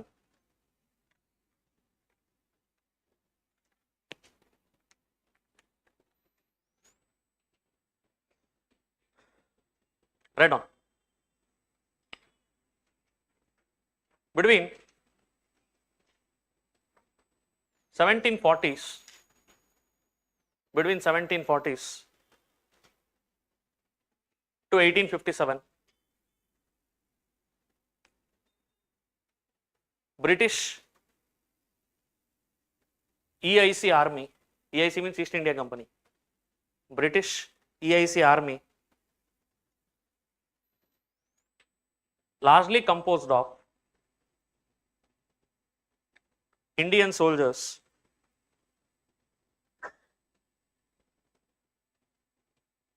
won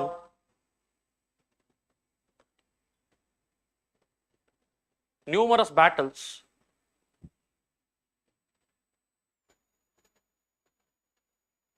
against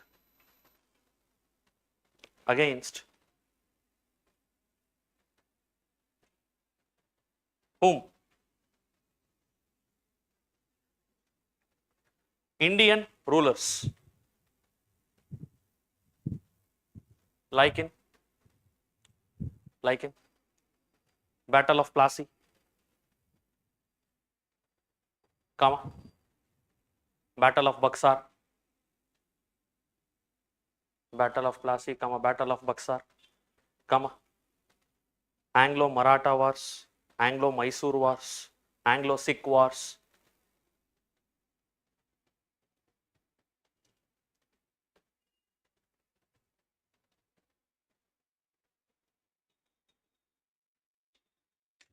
and even against the European powers, and even against the European powers. For example, Carnatic Wars, in bracket, Battle of Vandivash against French, Carnatic Wars, in bracket, Battle of Vandivash against French, comma, Battle of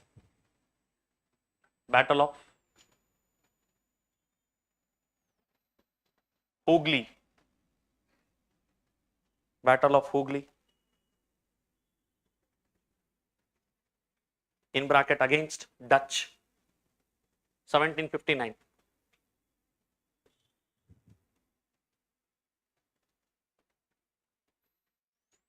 Okay, not only against Indians, we are saying, Guru, even against Europeans also, they were using this Indian army. I mean, army mainly consisting of Indian soldiers. Okay, we have justified their point. Yes, we have given some additional points. We have told these are the battles where they won. Okay, now we have to explain. Now let us enter into the body. And before writing the body, take one more sheet and try to write the differences between Indian and European army. I mean, British East India Company army, Indian armies and British East India Company army of the native Indian rulers versus their army. Okay, so now let us not directly jump into that. I want your help to derive the points. Okay, so army means, what are the things you can remember? Good army, bad army, what differentiates? Sorry, skill, discipline, correct? No, if you have a large army, indisciplined army, you start fighting against yourself.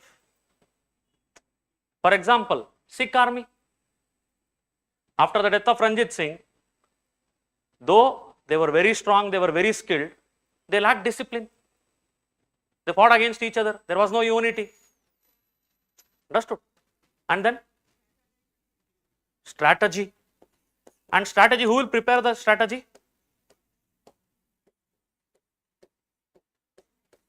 Correct? No? Okay.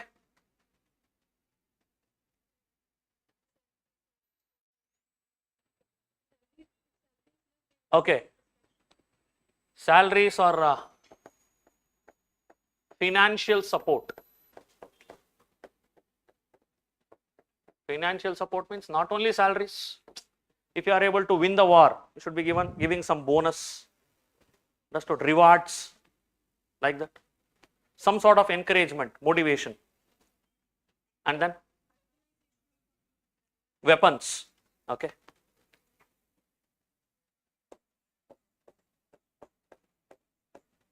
And then just imagine a war. Let's say India-Pakistan war 1947. Just try to compare.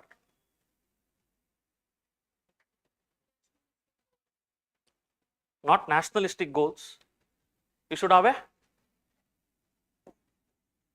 ideology or common goal. Correct? No? Imagine. See, India-China war, no? India-China war 1962. One of the reasons for our defeat was there was no coordination between three wings of the army. We did not use Navy, we did not use Air Force. Only Army was fighting. If there is lack of coordination between the different wings of the armed forces, can you win the war? There should be coordination. Understood? You should have a common ideology. All the groups, all the regiments, they should have a common ideology, all the soldiers. That is one thing. Anything else? Sorry? Infantry, cavalry. ಅವ್ರಿಗೂ ಎಲ್ಲ ಸೇರಿ common ಗೋಲ್ ಕೊಣೋ ಸರಿನಾ. And then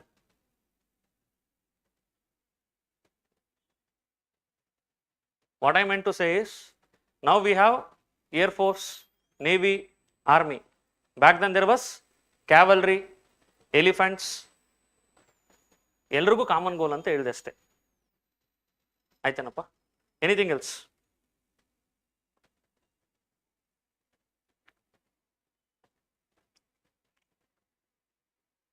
There is one more very important thing which you people forgot. Diplomacy. Always fighting the war is not an option. You need to have very good diplomacy to win the war also, to force the alliances. See, for example, Britishers to win against Mysore, what did they do? They made friendship with Marathas and Nizam to weaken Mysore. Later, when Mysore became weak, they defeated Marathas, also Mysore, captured almost entire south and central India. You need to know how to use diplomacy to your advantage. Understood?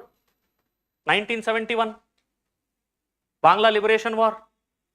Before fighting the war, India signed Treaty of Peace and Friendship with USSR, Russia. Why? To prevent the entry of America into the war. In support of Pakistan, Americans might have entered. That would have changed the war dynamics only. So what did we do? We used diplomacy. Understood? War not only involves fighting, war also involves diplomacy. Understood? So these are the essential factors. And now what I want you to do is, based on these key points, try to understand what are the positives of British and what are the negatives of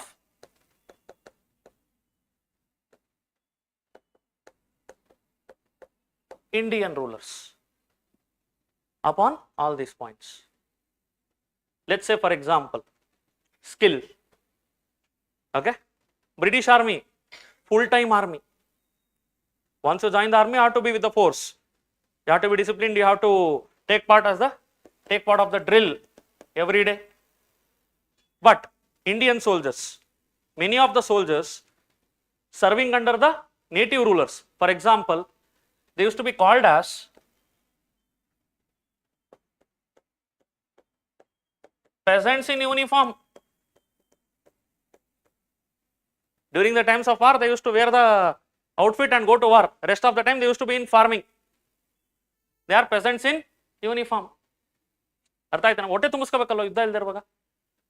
So they are not into consistent practice, drill, all these things. Okay? And skill set. They have superior skill set, better war strategies when compared to Indians. Whereas Indians have, we cannot match them in terms of skills. Later, war strategy and leadership. They have unified leadership, centralized leadership. Understood? In India, there are differences between ruler and the commander-in-chief.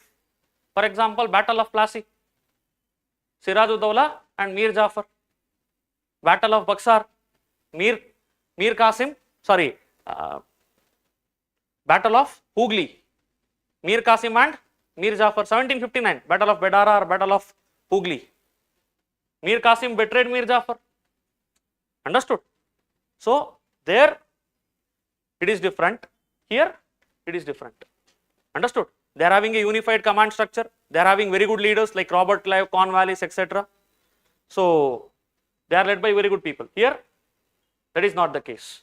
And the problem with Indian armies is, many part of the army, they were based on the caste. Maratha army mostly filled with upper caste soldiers. Understood? Like that. And here, financial support. See, I told first point itself will answer this point. Irregular payments. Indian rulers, they were not paying them regularly. Understood? British, they were paid regularly. Though less amount of salary, they were paid regularly. There were pensions. Even when there was war also, even when there was no war also, they used to get the salary. But Indian rurals, during the war, they'll pay you. Rest of the time, you get into farming, do whatever you want. And there are a lot of intermediaries, Mansabdars, all of them. Among the Indian rulers, no, there is a lot of intermediaries. But among Britishers, that is not the case.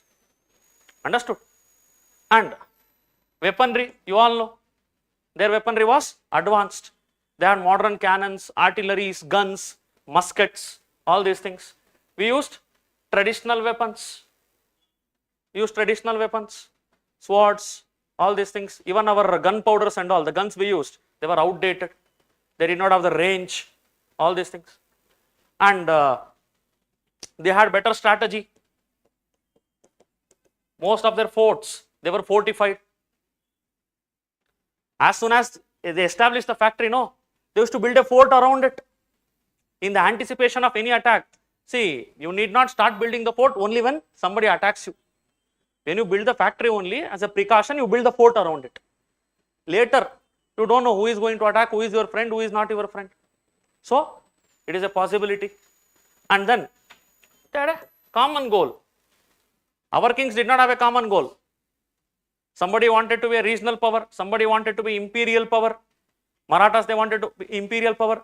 Tipu Sultan was challenging them. So, they helped British against Tipu Sultan. Nizam of Hyderabad, he wanted to be a regional power. So, he helped British against Mysore. Understood? And some of the alliances were based on ideology or religion among Indians. But Britishers, they had one common idea, imperial rule. We are going to rule India. We are going to conquer entire India. But Indian rulers, there was no unity also, there was no common ideology or common goal also. So, goals and aspirations differed. And you all know, there were a lot of backstabbings, treacheries, all these things among Indians, factionalism, etc.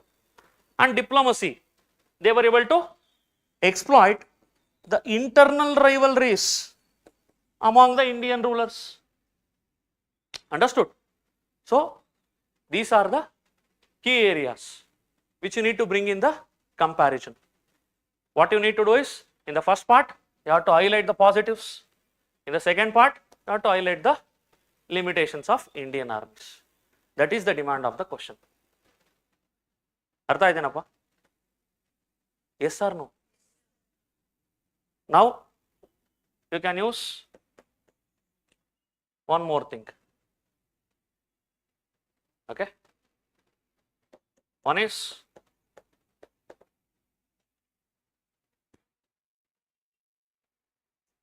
they had better talents. They were able to encourage better talents. They had better war tactics. They had better war tactics. Okay? They had better techniques or weaponry. Better techniques or weaponry.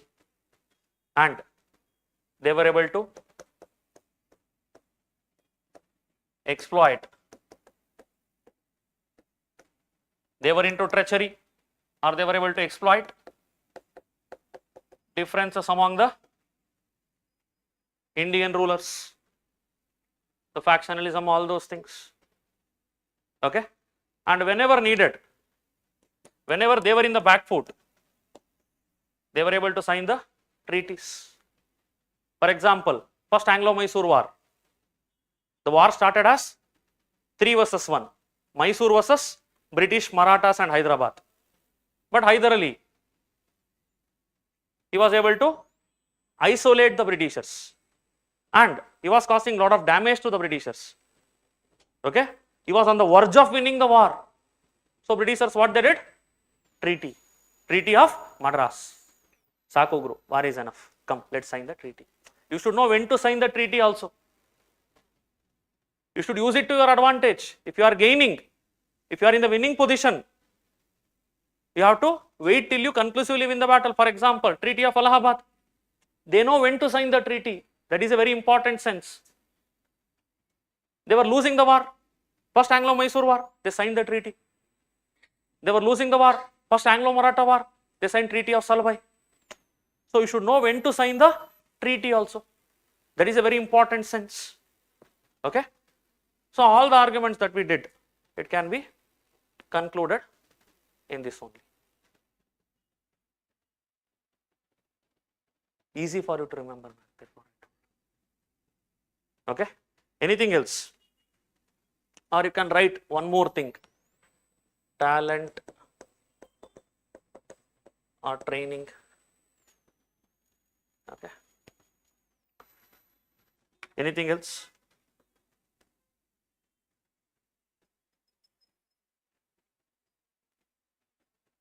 Here you can also write. So Indians had traditional weapons. They had modern sophisticated weapons. Right. And bring one more T. So now shall we write the answer? Did you understand the concept? See, even when you don't know anything also, you can derive the answer for this question. What you have to do is, you have to think on these lines. Whenever there is a war, what does the war involve? What does the armies have? All these things. So now you have to think about the positives of Britishers and the limitations of Indians. That is the question asking. No, that is what the question is asking. So you have to write these things in a proper format. That's all. That is the demand of the question. Now start writing. We know the Indian armies had traditional weapons, but when the question get asked, they were better equipped than British armies. Better equipped in the sense, not modern and sophisticated. Like most of them carried weapons. In the number, they were better equipped, but not. Exactly. They were carrying more swords. So what is the use? Okay. Question. I mean, the point is not updated or modern weaponry. Modernly equipped. It's not like that. Better equipped. Okay. So now, shall we write the answer? Okay. You have written the introduction. Write on the next point. Reasons for the British success. Reasons for the British success. First point. Superior organization and military discipline. Superior organization and military discipline.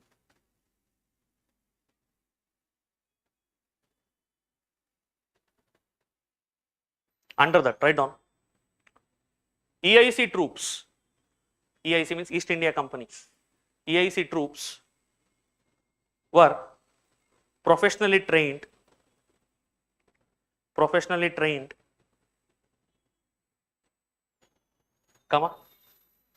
had routine drills,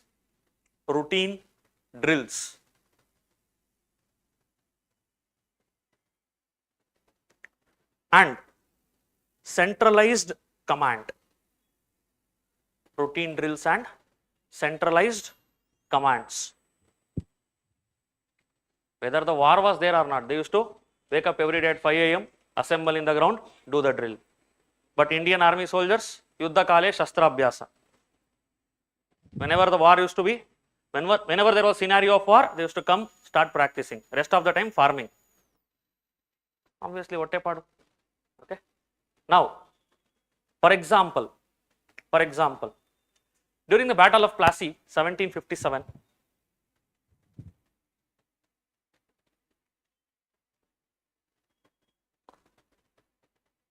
Siraj-ud-Dawla's army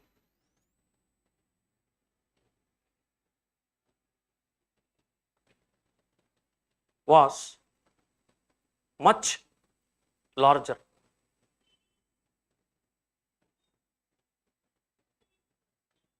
But still conclusively defeated.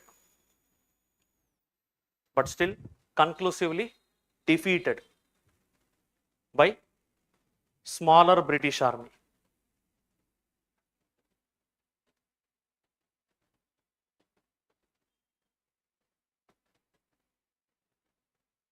Second point, technological and tactical edge. Technological and tactical edge.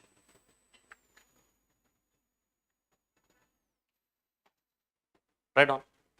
British used, under that, British used modern weapons, modern weapons like muskets,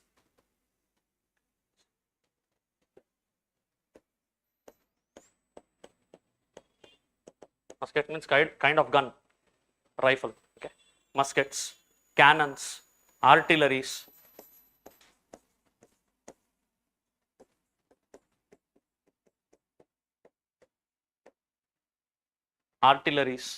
etc.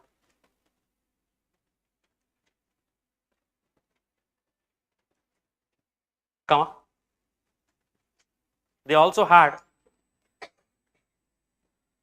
disciplined infantry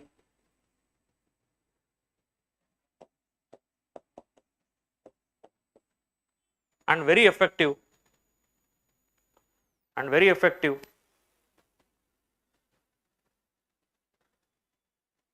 siege strategies, how to attack the forts, how to capture it, all these things. Very effective siege strategies. For example,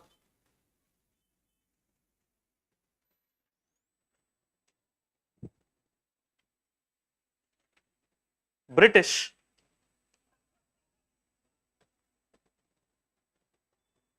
successfully killed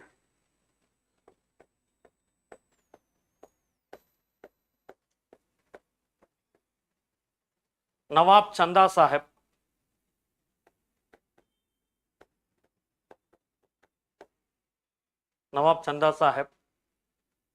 during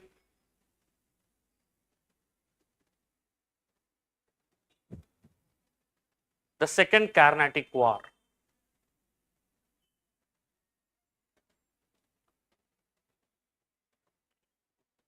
By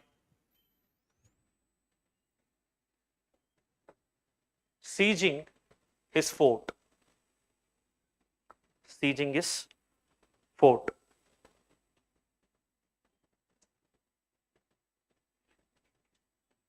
Okay. Next point.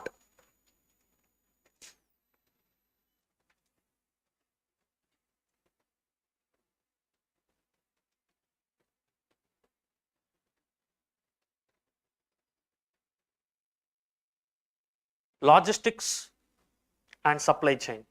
Efficient logistics and supply chain. Efficient logistics and supply chain.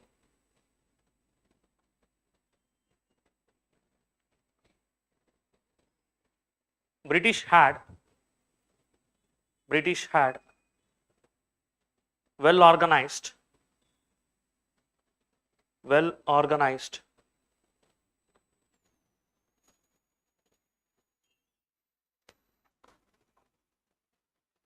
supply chain and also strong naval support. Strong naval support. For example, during Second Anglo-Maratha War,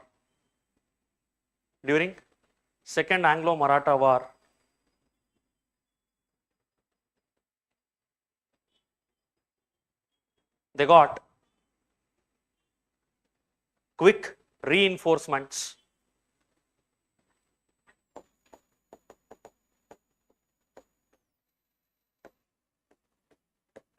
quick reinforcements from Madras and Bengal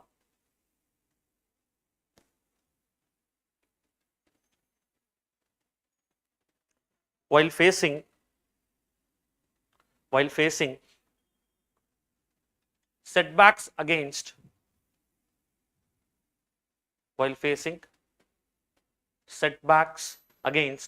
Holkars. Holkar, Yashwantrao Holkar. Okay. So they were facing the setbacks. Suddenly they got the reinforcement. They did not let him have the advantage. Understood? So it was there. Next point. Superior leadership. Superior leadership.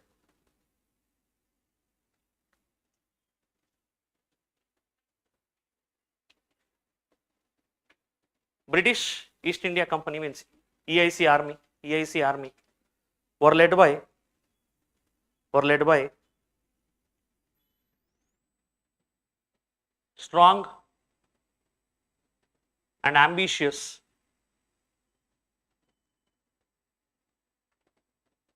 war strategists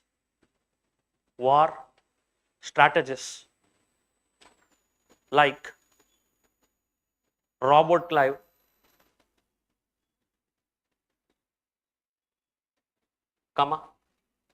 Warren Hastings,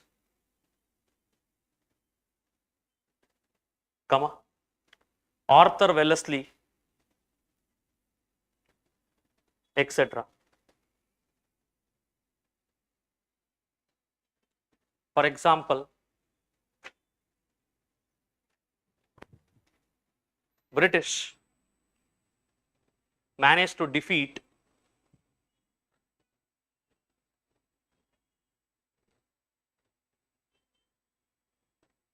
well-equipped army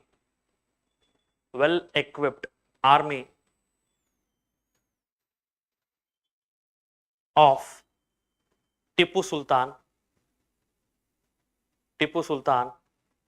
during the Third Anglo-Mysore War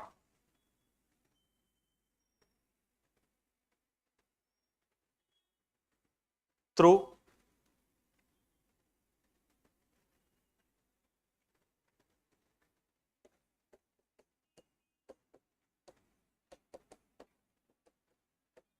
the strategic acumen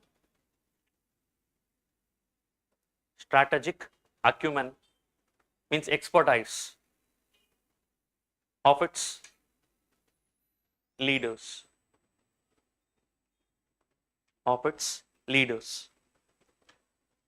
Next point. Strategic diplomacy.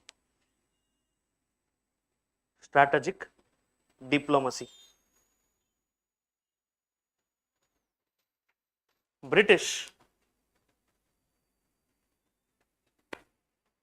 combined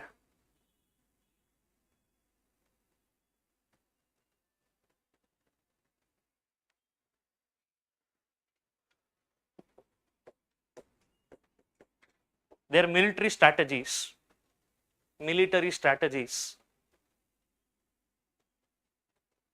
with subtle diplomacy. Spelling is here. Military strategies with SUBTLE. Subtle diplomacy. And through which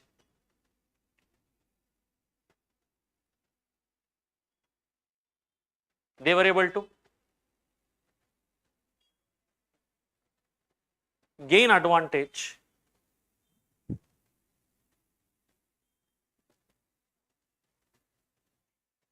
even during the critical situations.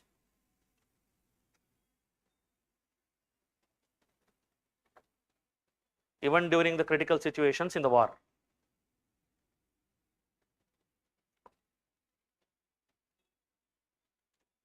For example,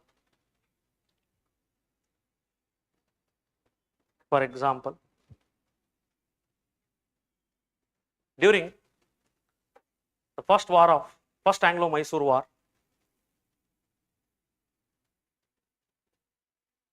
during the first Anglo-Mysore War, while Hyder Ali isolated British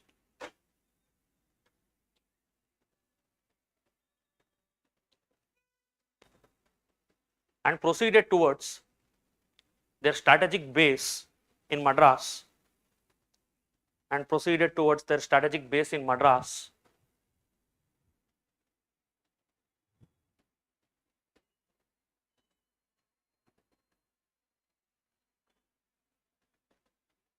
British concluded Treaty of Madras to end the war.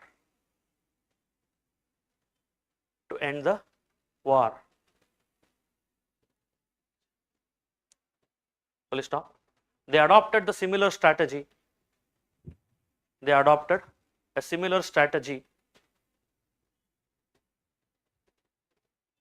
even during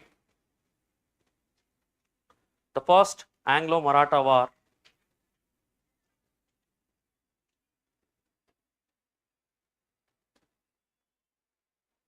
by signing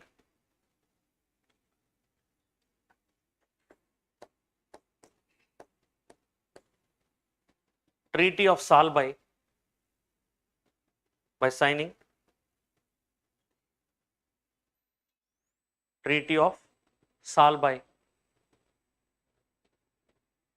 in bracket 1782, when they understood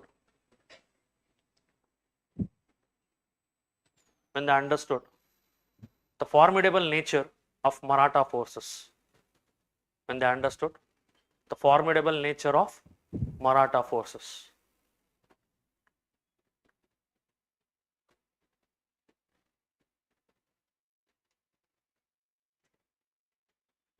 Okay. Next point. Divide and rule, comma, political opportunism, divide and rule, comma, political opportunism.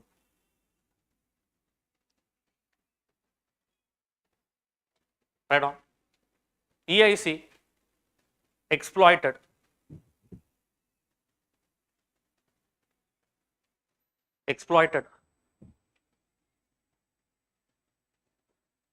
not only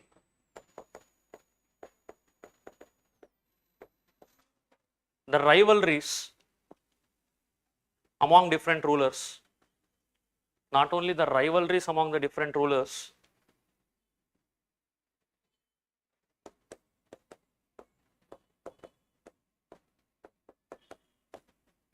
but also the factionalism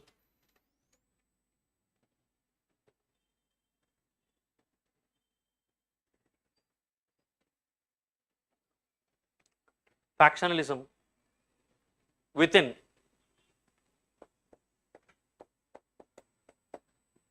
the courts of the native rulers.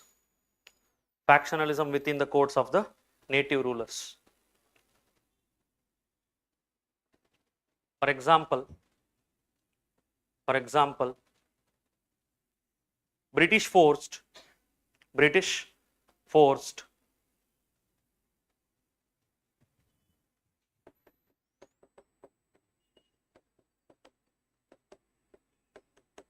tripartite alliance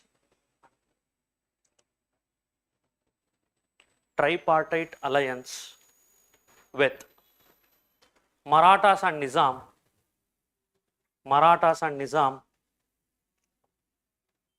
against Mysore during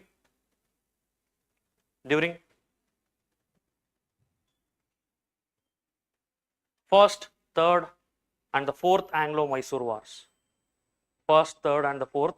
Anglo-Mysore wars. Why not during second Anglo-Mysore war? There are 4 Anglo-Mysore wars. During first, third and fourth, Marathas and British were together against Mysore. Why not during the second Anglo-Mysore war? Because during second Anglo-Mysore war, first Anglo-Maratha war was also going on. Understood? You have to understand the timeline. First Anglo-Maratha war, 1775 to 1782. Second Anglo-Mysore war, 1780 to 84.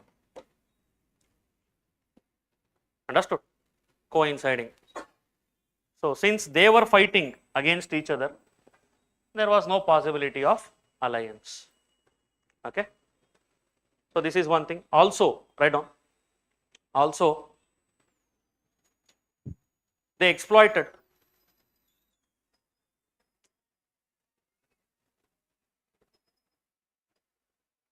ambitions and dissensions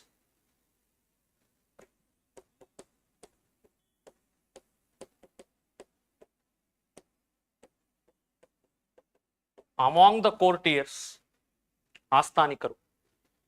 Ambitions and dissensions among the courtiers, like Mir Jafar, to defeat and kill Siraj-ud-Dawla.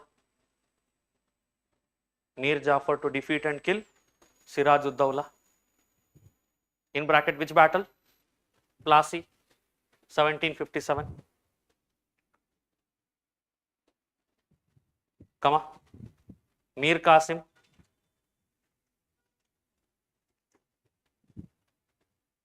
to defeat Mir Jafar, in bracket, Battle of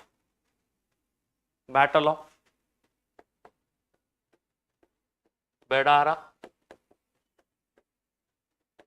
or Hooghly, 1759.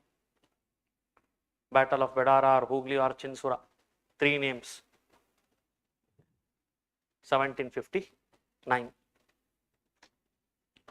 So all these things clearly indicates their strength, and we have touched upon almost all the points that we wrote.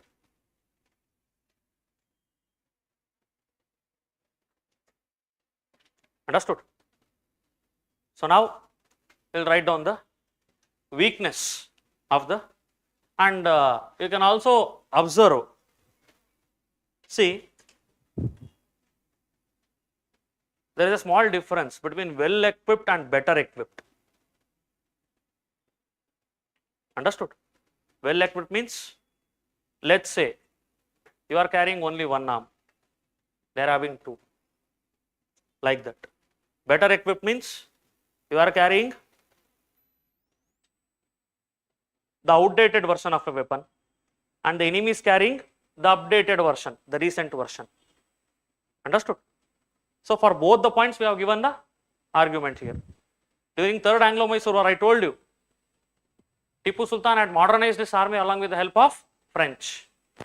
So French were, my army of Mysore was better equipped. They had updated weapons, but still they were defeated by British. So even that point will be justified. We have answered that too. Okay. So now write down weakness or the limitations of the Indian army. So what were the weakness?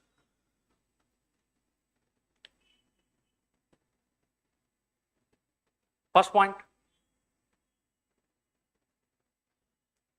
Indian soldiers were regarded as, write in double quotes, peasants in uniform. Peasants in uniform.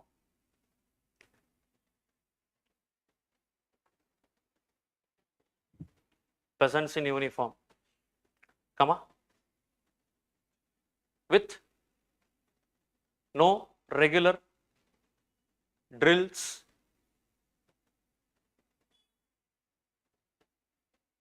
or disciplined practice.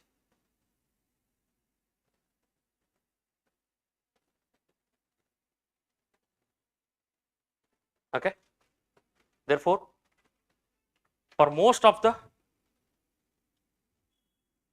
Indian soldiers, it was a seasonal employment. It was a seasonal employment. ಯುದ್ಧ ಬಂದಾಗ soldier ಆಯ್ತೀವಿ, ಮಿಕ್ಕಿ ಟೈಮಲ್ಲಿ ಹೊಲ ಉಳ್ತೀವಿ. It was a seasonal employment. Second point, outdated and traditional weaponry. Outdated and traditional weaponry.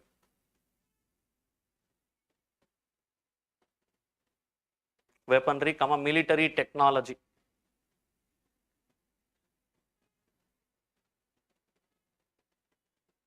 Outdated, traditional.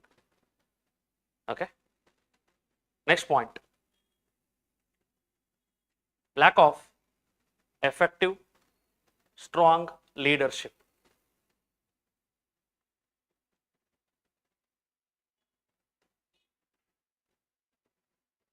Lack of effective, strong leadership. Okay. For example, Mir Jafar. Put hyphen and write, betrayed his own king.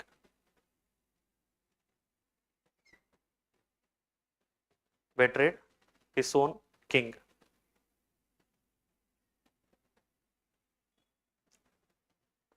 Okay. Next point, armies of the native rulers were poorly organized.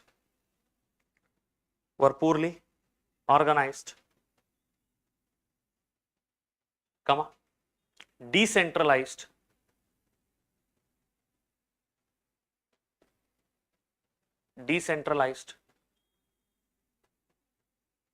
and were led by local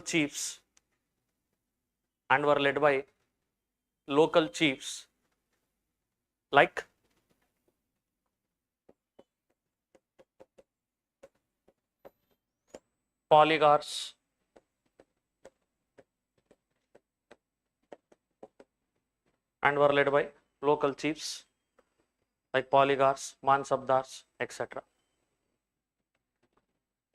Okay. Next point, irregular wages,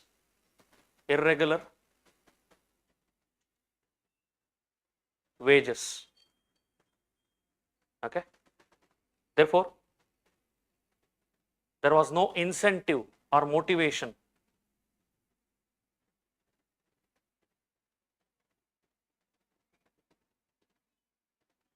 and also there were revolts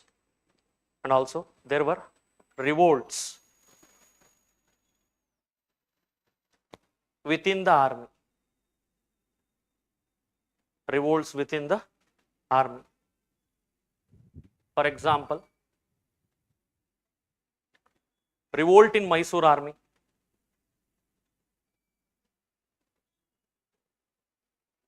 during the Dalawai rule.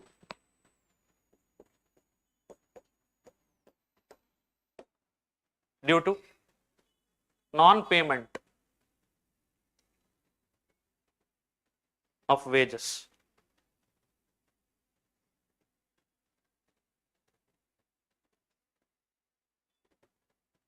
Okay. Next point, lack of unity,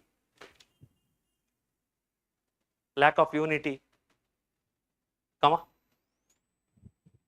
long-term vision,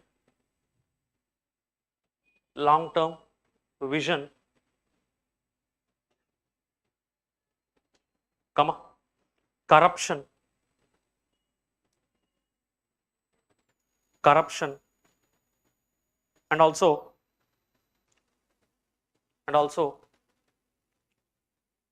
caste affiliations. Caste affiliations affected the unity among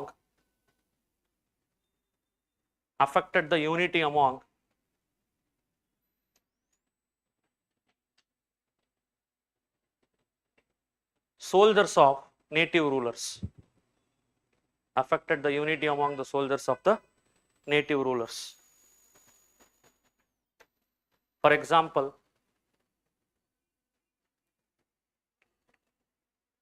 British army comprising of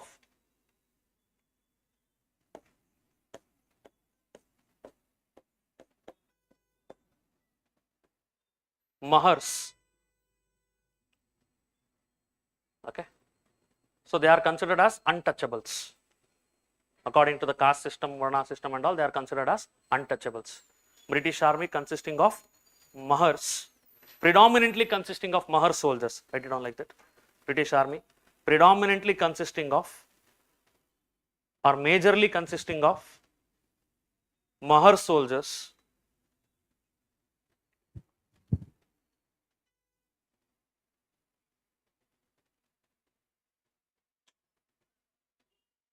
conclusively defeated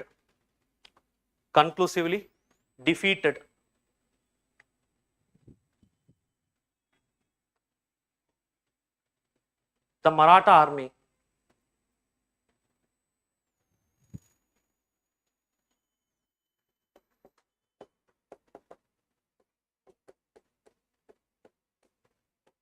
during the battle of Bhima Koregaon. During the battle of Bhima Koregaon.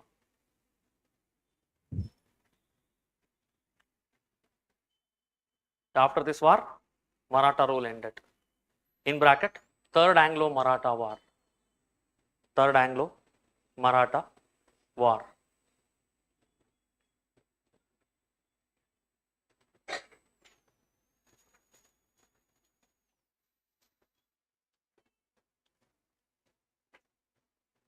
Okay.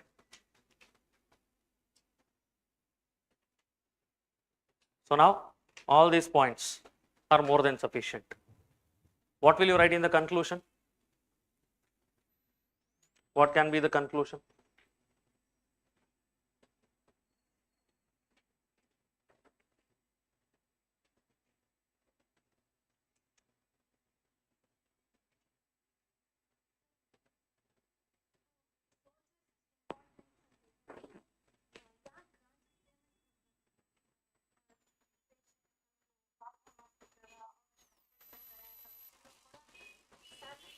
Priorities. ಯುದ್ಧ ಇಲ್ಲ, ಯಾಕೆ ಸಂಬಳ ಕೊಟ್ಲಿ? ನನಗೆ ದುಡ್ಡು ಸಾಲ್ತಾ ಇಲ್ಲ. ರಂಗಿಲ್ಲ, ಏನ್ shortage ಇತ್ತು ಅವನಿಗೆ? Understood?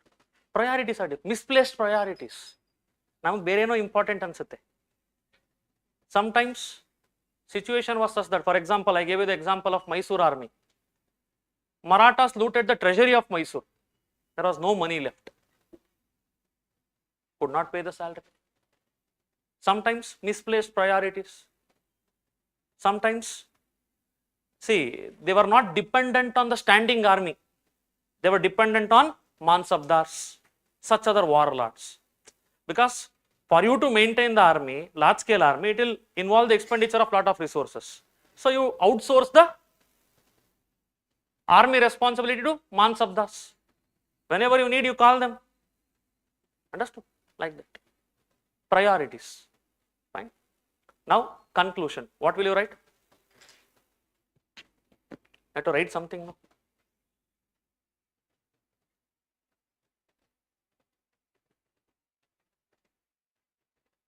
What was the time announced for your class? From what time to what time? 2:30 to 5:30. You wanted to end at 5:30. Oh. Just 15 minutes. You want to end it soon? You don't want. Should I continue? Okay. Now write the conclusion. Nane dictate ಮಾಡ್ಬಿಡ್ತೀನಿ ಖುಷಿಗೆ. We'll proceed to the next topics then. Write down.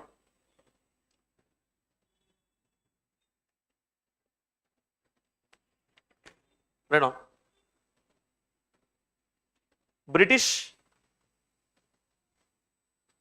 victories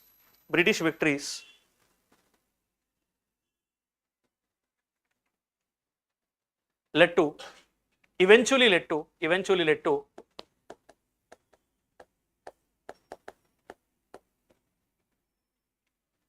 their ascension to power,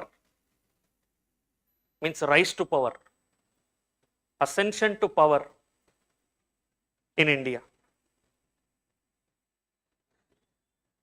Ascension to power in India.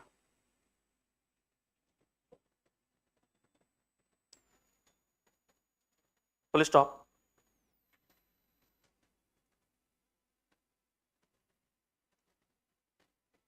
Indian soldiers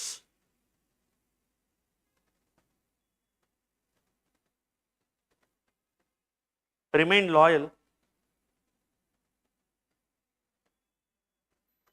to British masters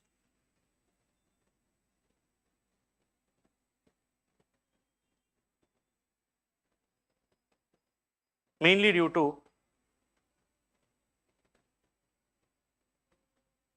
stable pay, salary, pensions, social respect,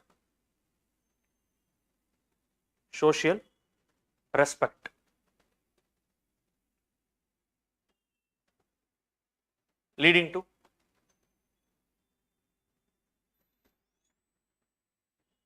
the foundation of, laying the stones of foundation of, thereby laying the stones of foundation of British Empire in India. Thereby laying the foundations of British Empire in India.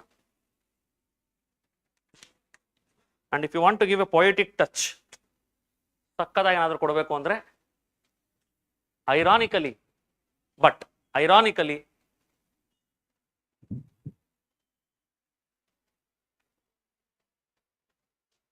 it was the same Indian soldiers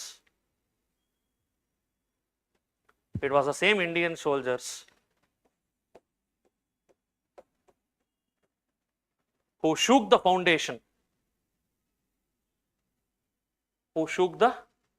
foundation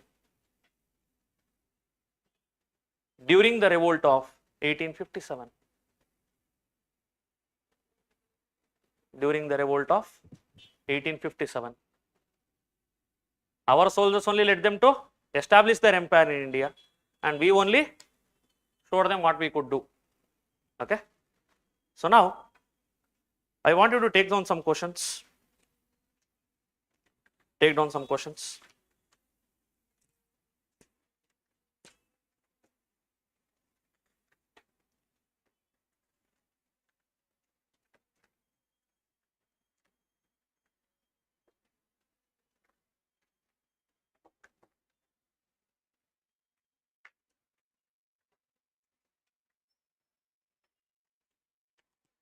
And shall we cover one small topic? One small thing. See, French were also there, Dutch were also there, Portuguese were also there. Set aside Portuguese and Dutch. They were small, weak. But French were there. They were fighting across the world for their domination.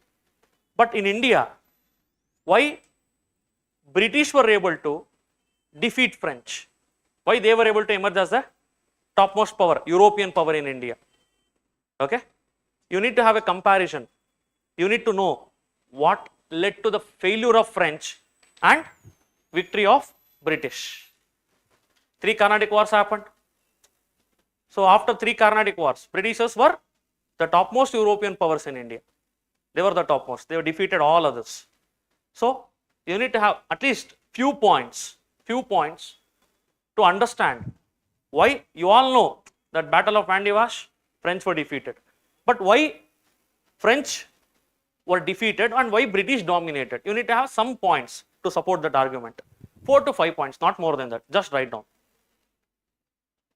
Reasons for British victory over French. Reasons for British victory over French.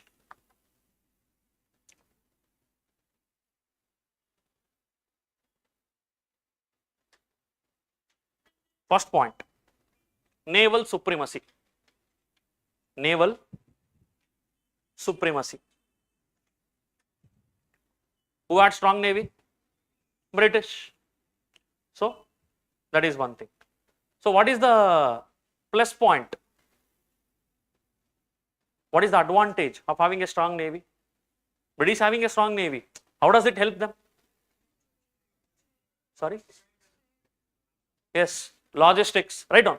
Write just the keywords. Logistics, reinforcements,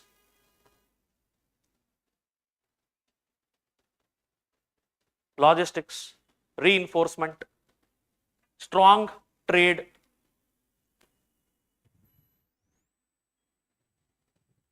in bracket, control over the trade routes, control over the trade routes.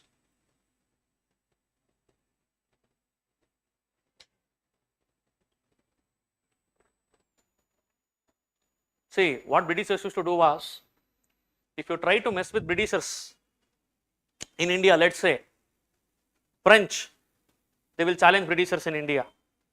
What Britishers will do is, they will stop the French ships going to America. Understood?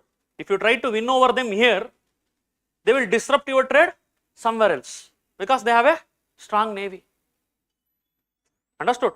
When French helped Americans to fight against the British, American War of Independence, 1771, there was something called as Battle of Saratoga. That was a turning point. French helped Americans to fight against the British. As a revenge, what British did? They attacked the French territories in India. Understood? That is the advantage of having a strong navy. Second point. Second point. Military organization and leadership. Military organization and leadership.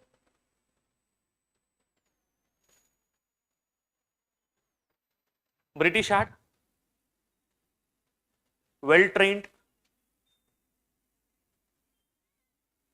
large, well-trained, disciplined forces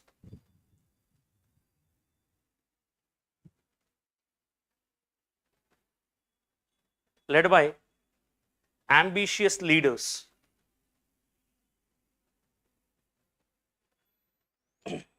Led by ambitious leaders. Whereas French maintained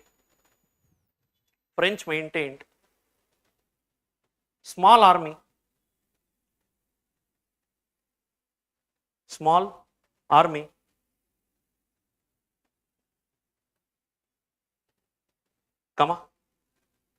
less organized,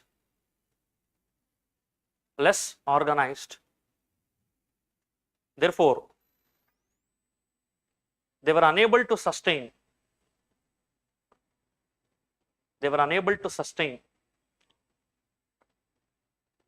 prolonged battles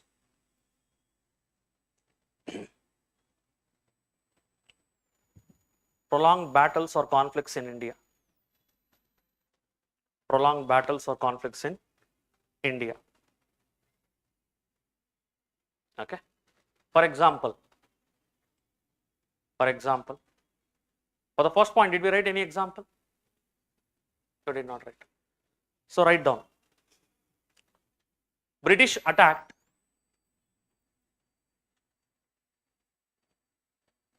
French trading ships.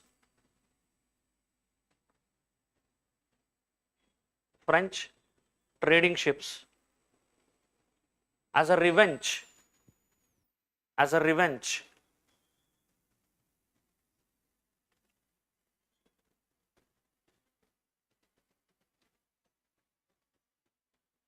during the Austrian War of Succession. Austrian War of Succession. French trading ships during the Austrian War of Succession, in bracket 1746. They were fighting in Europe. As a revenge, they attacked the French trading ships in India. So that is the advantage of having a strong navy. Second point, write on the example. Except for duplei,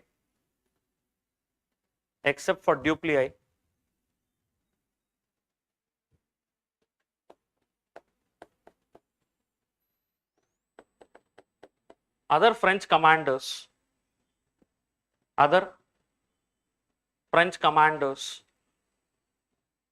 like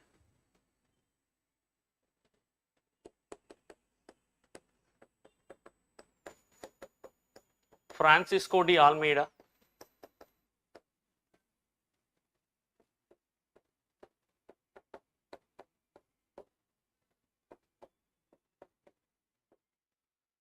Count de Lally,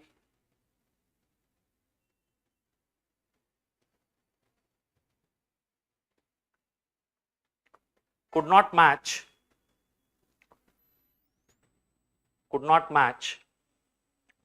the leadership skills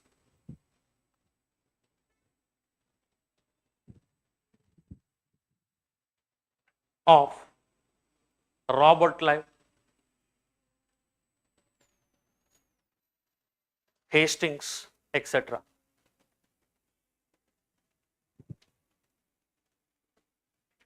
Okay. So they had very good leaders, British. Next point, write on. Financial strength.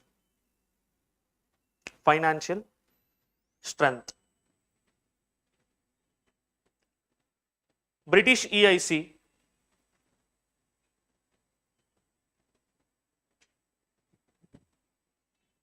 was a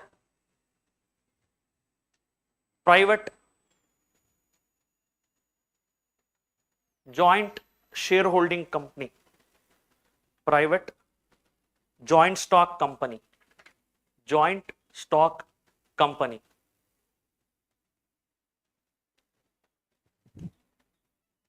funded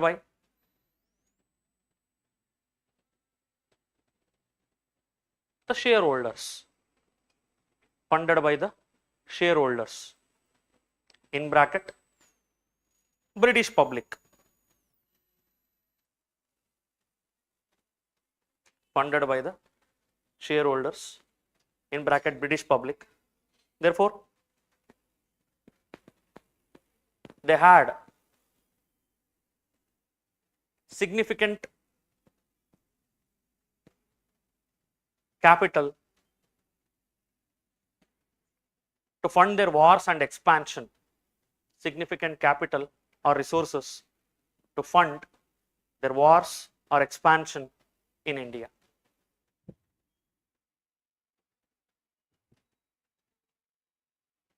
While French EIC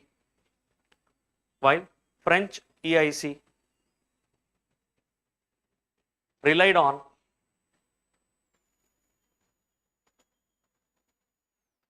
support by the funds and support by the monarchy,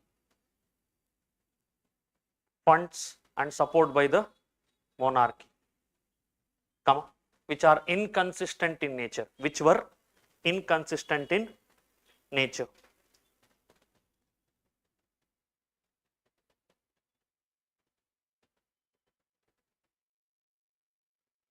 Next point, political autonomy and flexibility.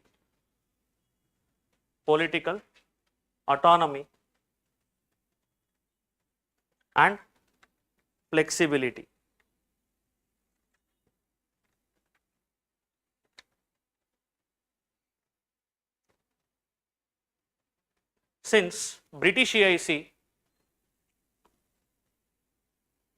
was a private joint stock company, private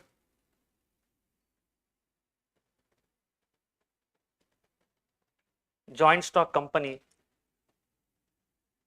there was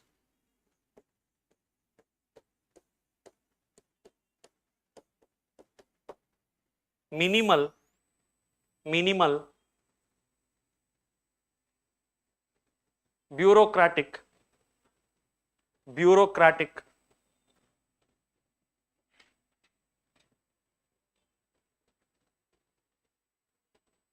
bureaucratic interventions, bureaucratic interventions.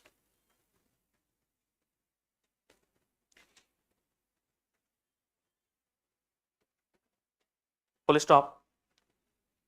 The Royal Charter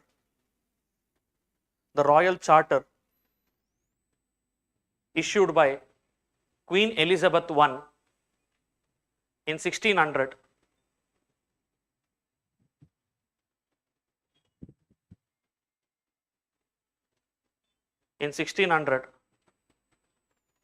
includes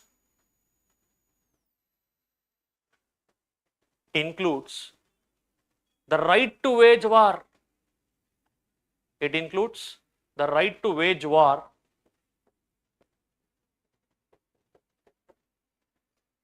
in pursuit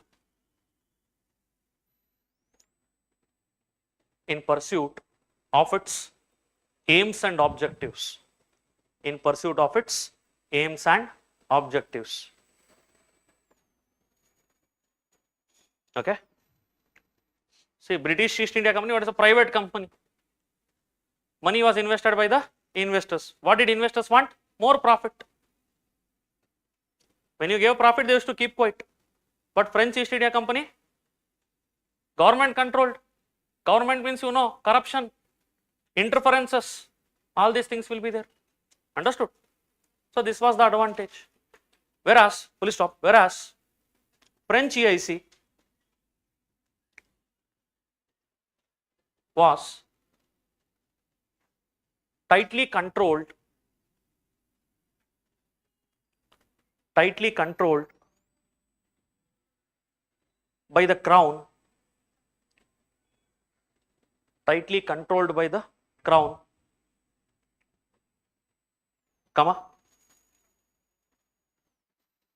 had frequent interventions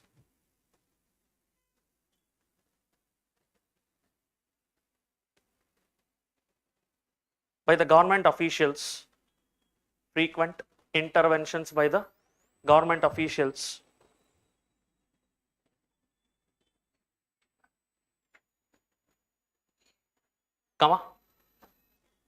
victim of deeply rooted corruption.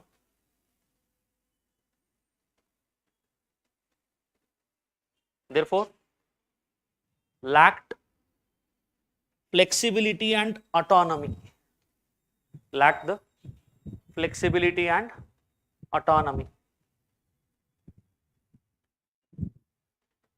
For example, after the Second Carnatic War,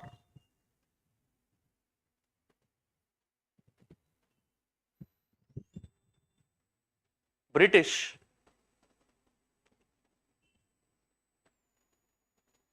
bribed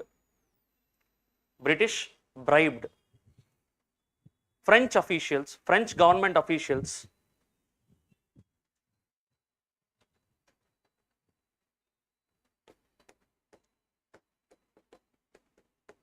to recall dupliei from India.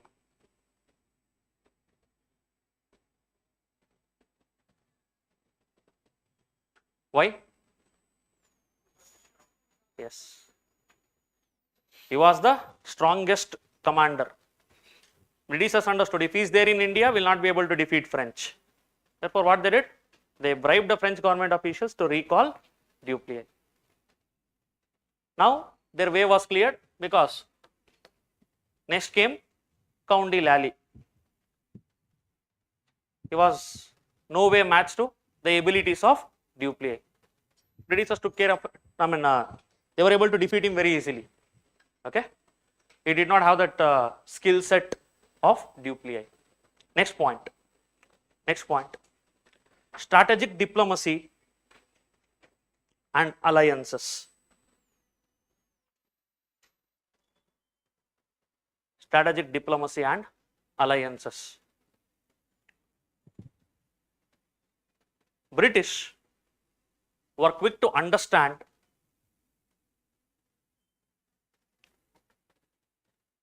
the nature of Indian rulers.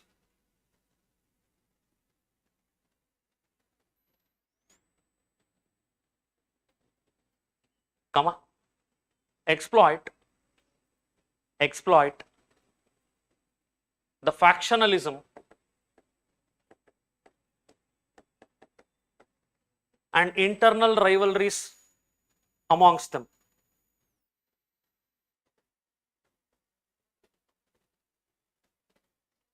Internal rivalries and factionalism amongst them.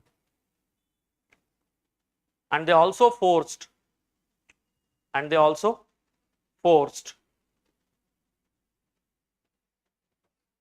long-lasting alliances with the native rulers.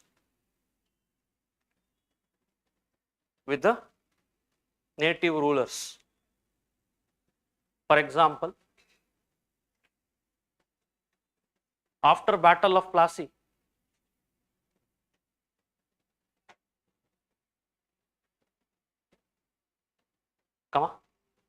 Mir Jafar was installed as a puppet.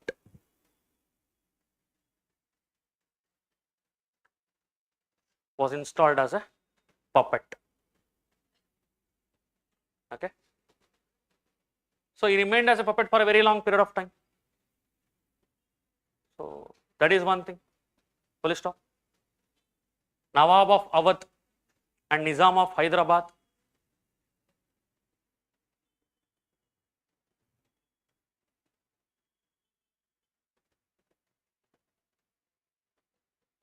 were also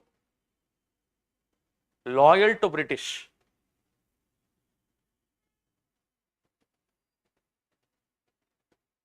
For a long time.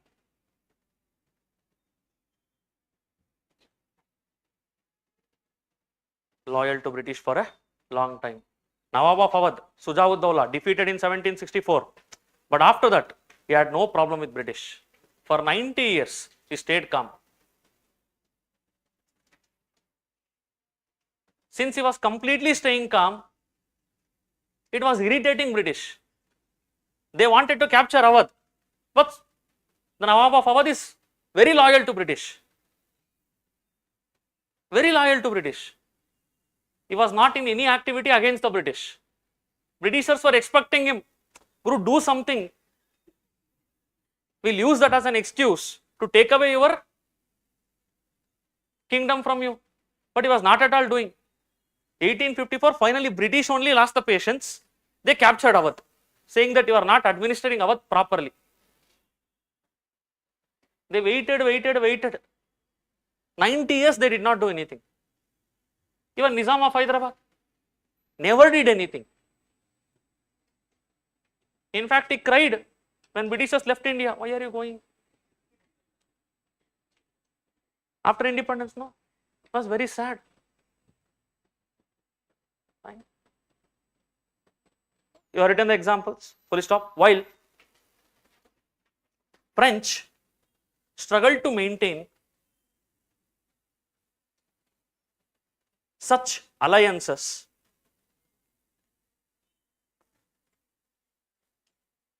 and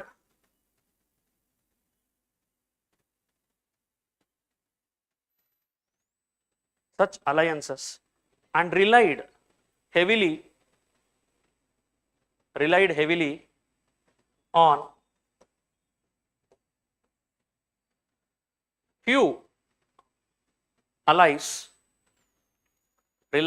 on few allies, like Tipu Sultan. What one person can do.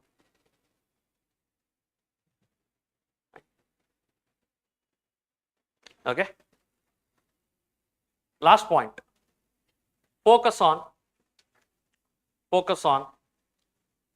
territorial control. Focus on territorial control.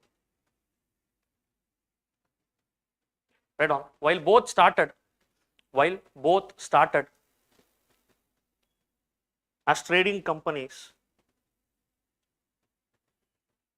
both started as a trading companies.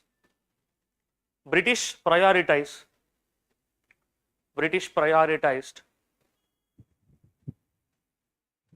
territorial conquest, means capturing territories, territorial conquests, to secure the trade routes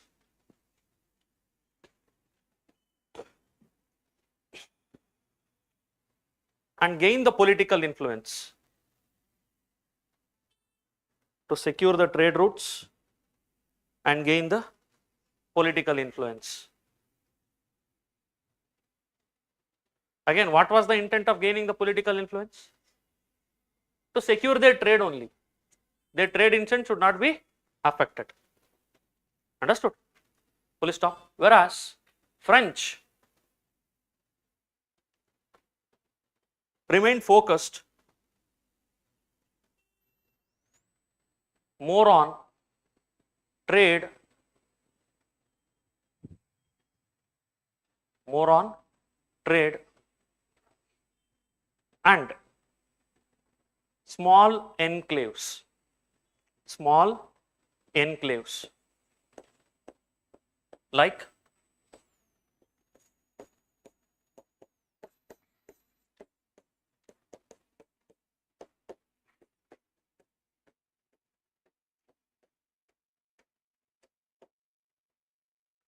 Mahe, Karaikal, Pondicherry, Yanam, Chandarnagar, near Calcutta.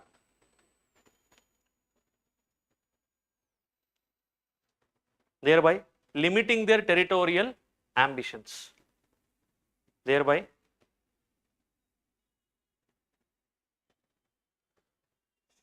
limiting their territorial ambitions.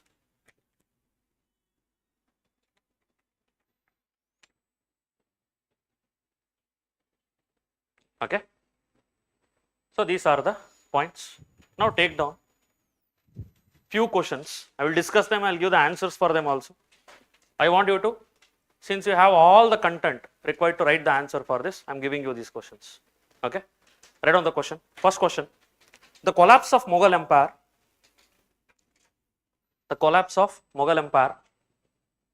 Write in double quotes. Opened the gates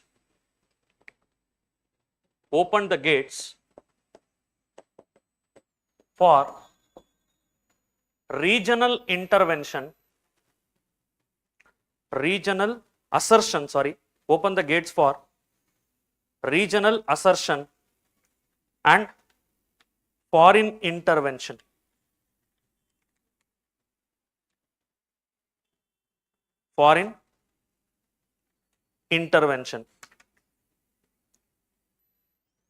Examine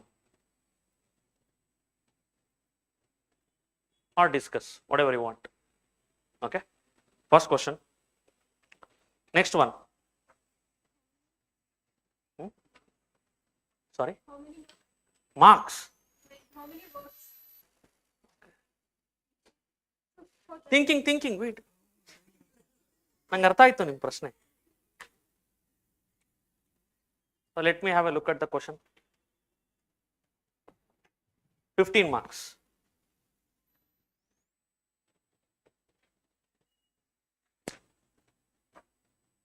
Okay.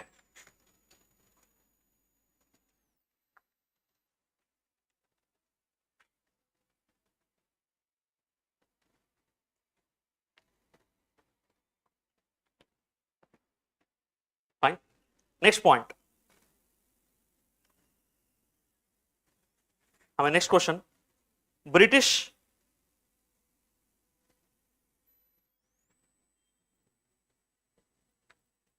conquests in India, British conquests in India,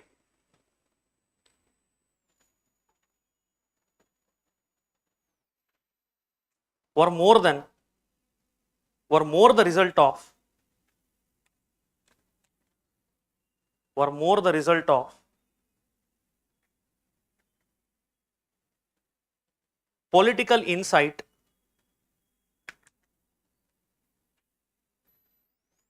and manipulation, political insight and manipulation, than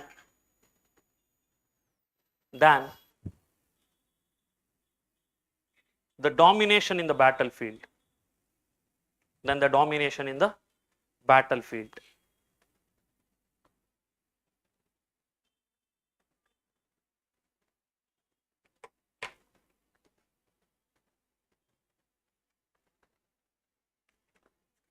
Okay, these two questions,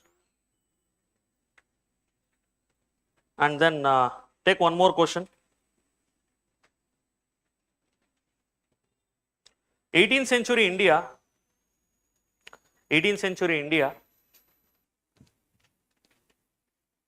was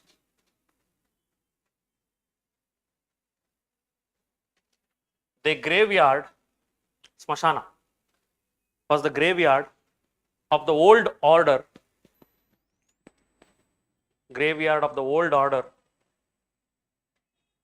and cradle of the new.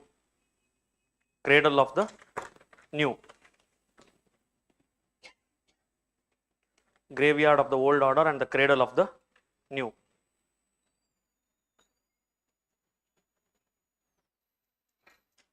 Okay. Now take down one more question. This is a PYQ. Why was there a sudden spurt in famine? Why was there a sudden spurt, SPURT, in famine in colonial India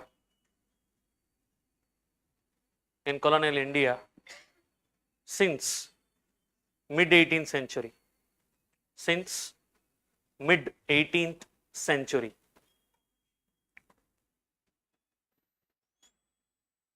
Give reasons. First two questions 15 marks, last two questions 10 marks. So totally 50 marks, and you have 36 minutes to answer them. 36 minutes. Okay.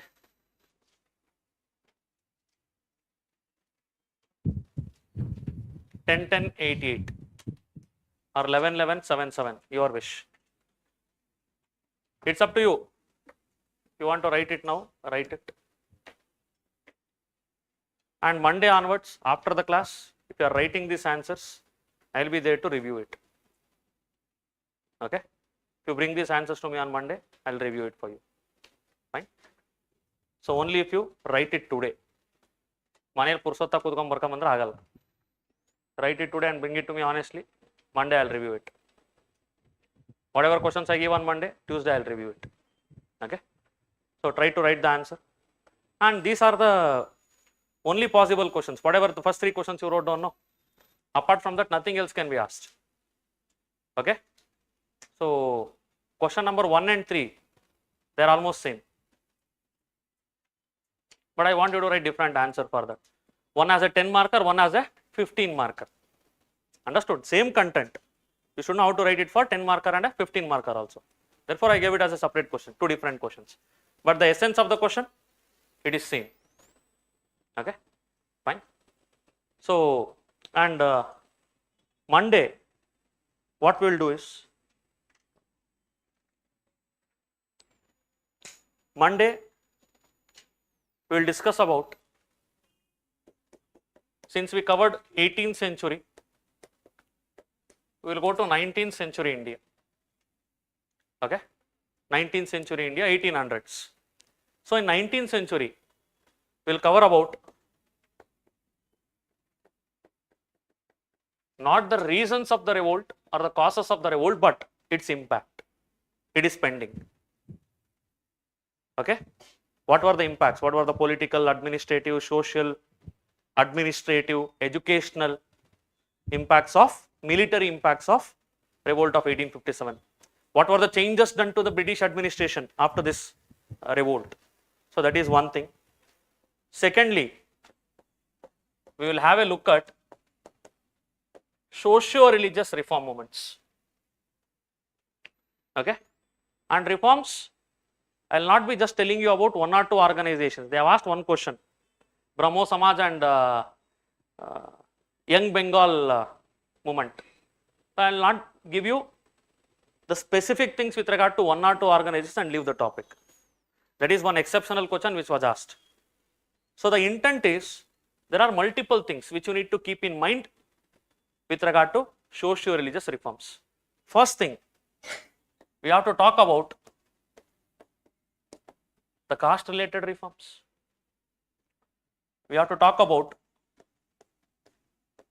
gender related reforms. And we also have to talk about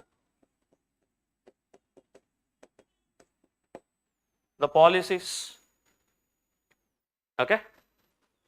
And if you look at the reforms now, the reforms during 19th century and the reforms during 20th century, there are two different sets. Why? Because in 19th century, Rajaram Mohan Roy, Jyotiba Phule, Ishwar Chandra Vidyasagar, they fought for the rights of women. It was men fighting for the rights of women. In 20th century, it was Sarojini Naidu, Annie Besant, Ramabai Ranade fighting for the rights of women. Are you understanding it? So it is not same. The reforms are not same throughout the time. So there will be temporal variations across the time. The nature of these reforms will change. So we have to trace that also, because that is a potential question. That is a very important question. Understood? So this is one thing. And British policies also, no, it was not consistent. I want you to write down these things. If I forget, you should remind me now. They are not consistent with regard to the reforms.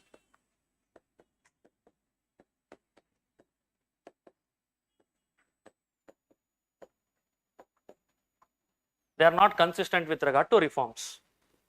Before 1857, they actively supported the reforms. After 1857, they became neutral. Here and there were some. But in 20th century, they became a mute spectator. Understood? Active supporter, partial support, mute spectator. There are three zones. Understood? So Widow Remarriage Act, abolition of sati, female infanticide rules, promotion to girls' education, all these things before 1857. After 1857, here and there, for example, age of consent bill. Okay. So with regard to untouchability also, there was one rule. Accessibility of education to even depressed classes. Only few are there. In 20th century, the British government was almost silent. There should be some reason, no, for the shift in the policy. Will it happen all of a sudden? There should be some reason. We have to understand that also. Along with the time, things also changed. We also understand this, because this is the nature of the questions which are asked in UPSC. And I also have to tell you how these reforms contributed to nationalist movement or nationalist identity. Identity will give you unity. We are all Indians. That will give us unity, and that will in turn contribute to nationalist movement. Understood? So we have to understand all these things. And after this, we will discuss about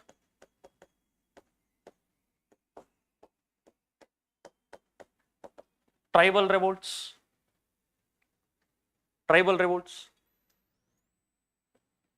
So UPSC has already asked one question about the tribal revolts before 1857. Understood? So that question is already done. Before 1857, what was the nature of the tribal revolts? They have asked. So what we can do, and whatever is remaining, is the nature of the tribal revolts in 19th and 20th century. How did it vary? How it was different? Again, temporal variation and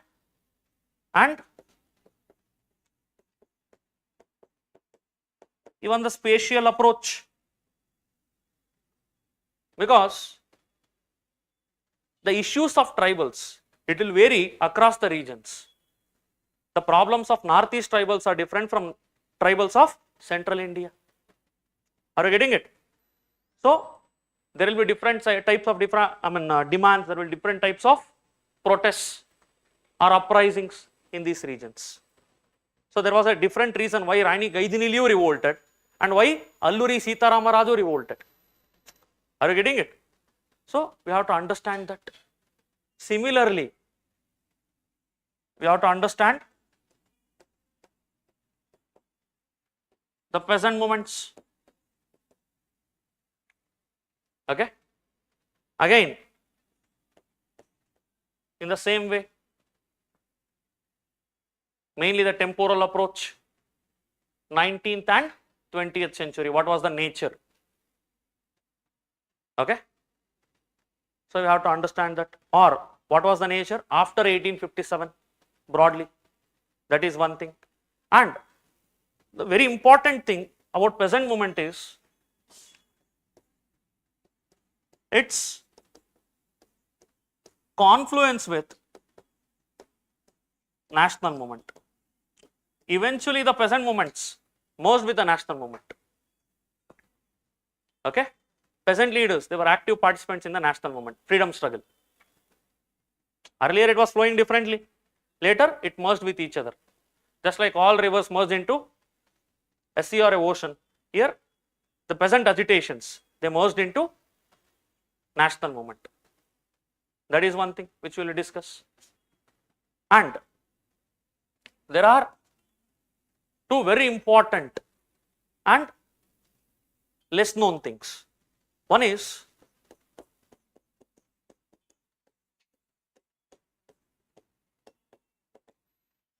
this is a very important and expected theme according to me. Civil servants, evolution of civil services in India. 1833 it was started, Indians were not allowed. 1853 Indians were allowed. But lot of discrimination, we had to wait till 1863. Satyendranath Tagore became. There was glass ceiling, there was a lot of discrimination, all these things. But Indians who entered into civil services, no? So what was their contribution to the national movement and what was their response, contribution to the nation building or the progress of the nation in the policy making, all these things, in the governance, and what was the response with regard to national movement? Did they support the national movement? Did they oppose it? Did they side with the British? What was the response? Have you thought in this angle? Indians idralvenappa. Lot of Indians were there in the civil services. So what was the response to the national movement? What was their linkage with the nationalist leaders? Understood? This is one angle. And there is one more possibility.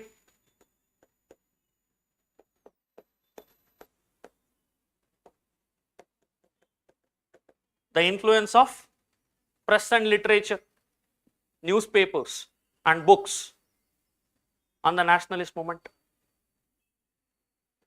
Okay?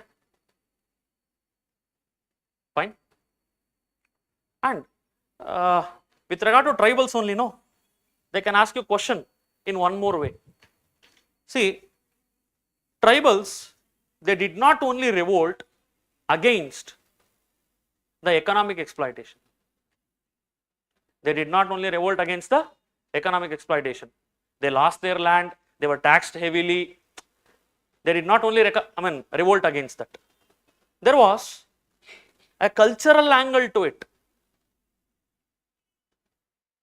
Their traditions, customs, language, culture, practices, there was disruption or intervention by the colonial forces into these things. They were not allowed to perform the sacrifices. Sacred groves were destroyed. Their traditional system of land holdings were barred. Activities of Christian missionaries, forced religious conversions. Understood? So, the revolt of tribals did not only have the economic angle, it also had a cultural or traditional angle. We have to explore that also. Understood? So, I am thinking on your behalf. Fine? I am just imagining, okay, this can be a question, this can be a question, this can be a question, and I am trying to gather things about like these angles or these questions. Okay? So, after this, we are done with newspaper, press and literature, and we also have to discuss about education. Okay? So, how British education and nationalistic education differed. We have 1 or 2 points. British education was given in government school, national education was given in national schools. National education became popular during Swadeshi movement. Later it continued.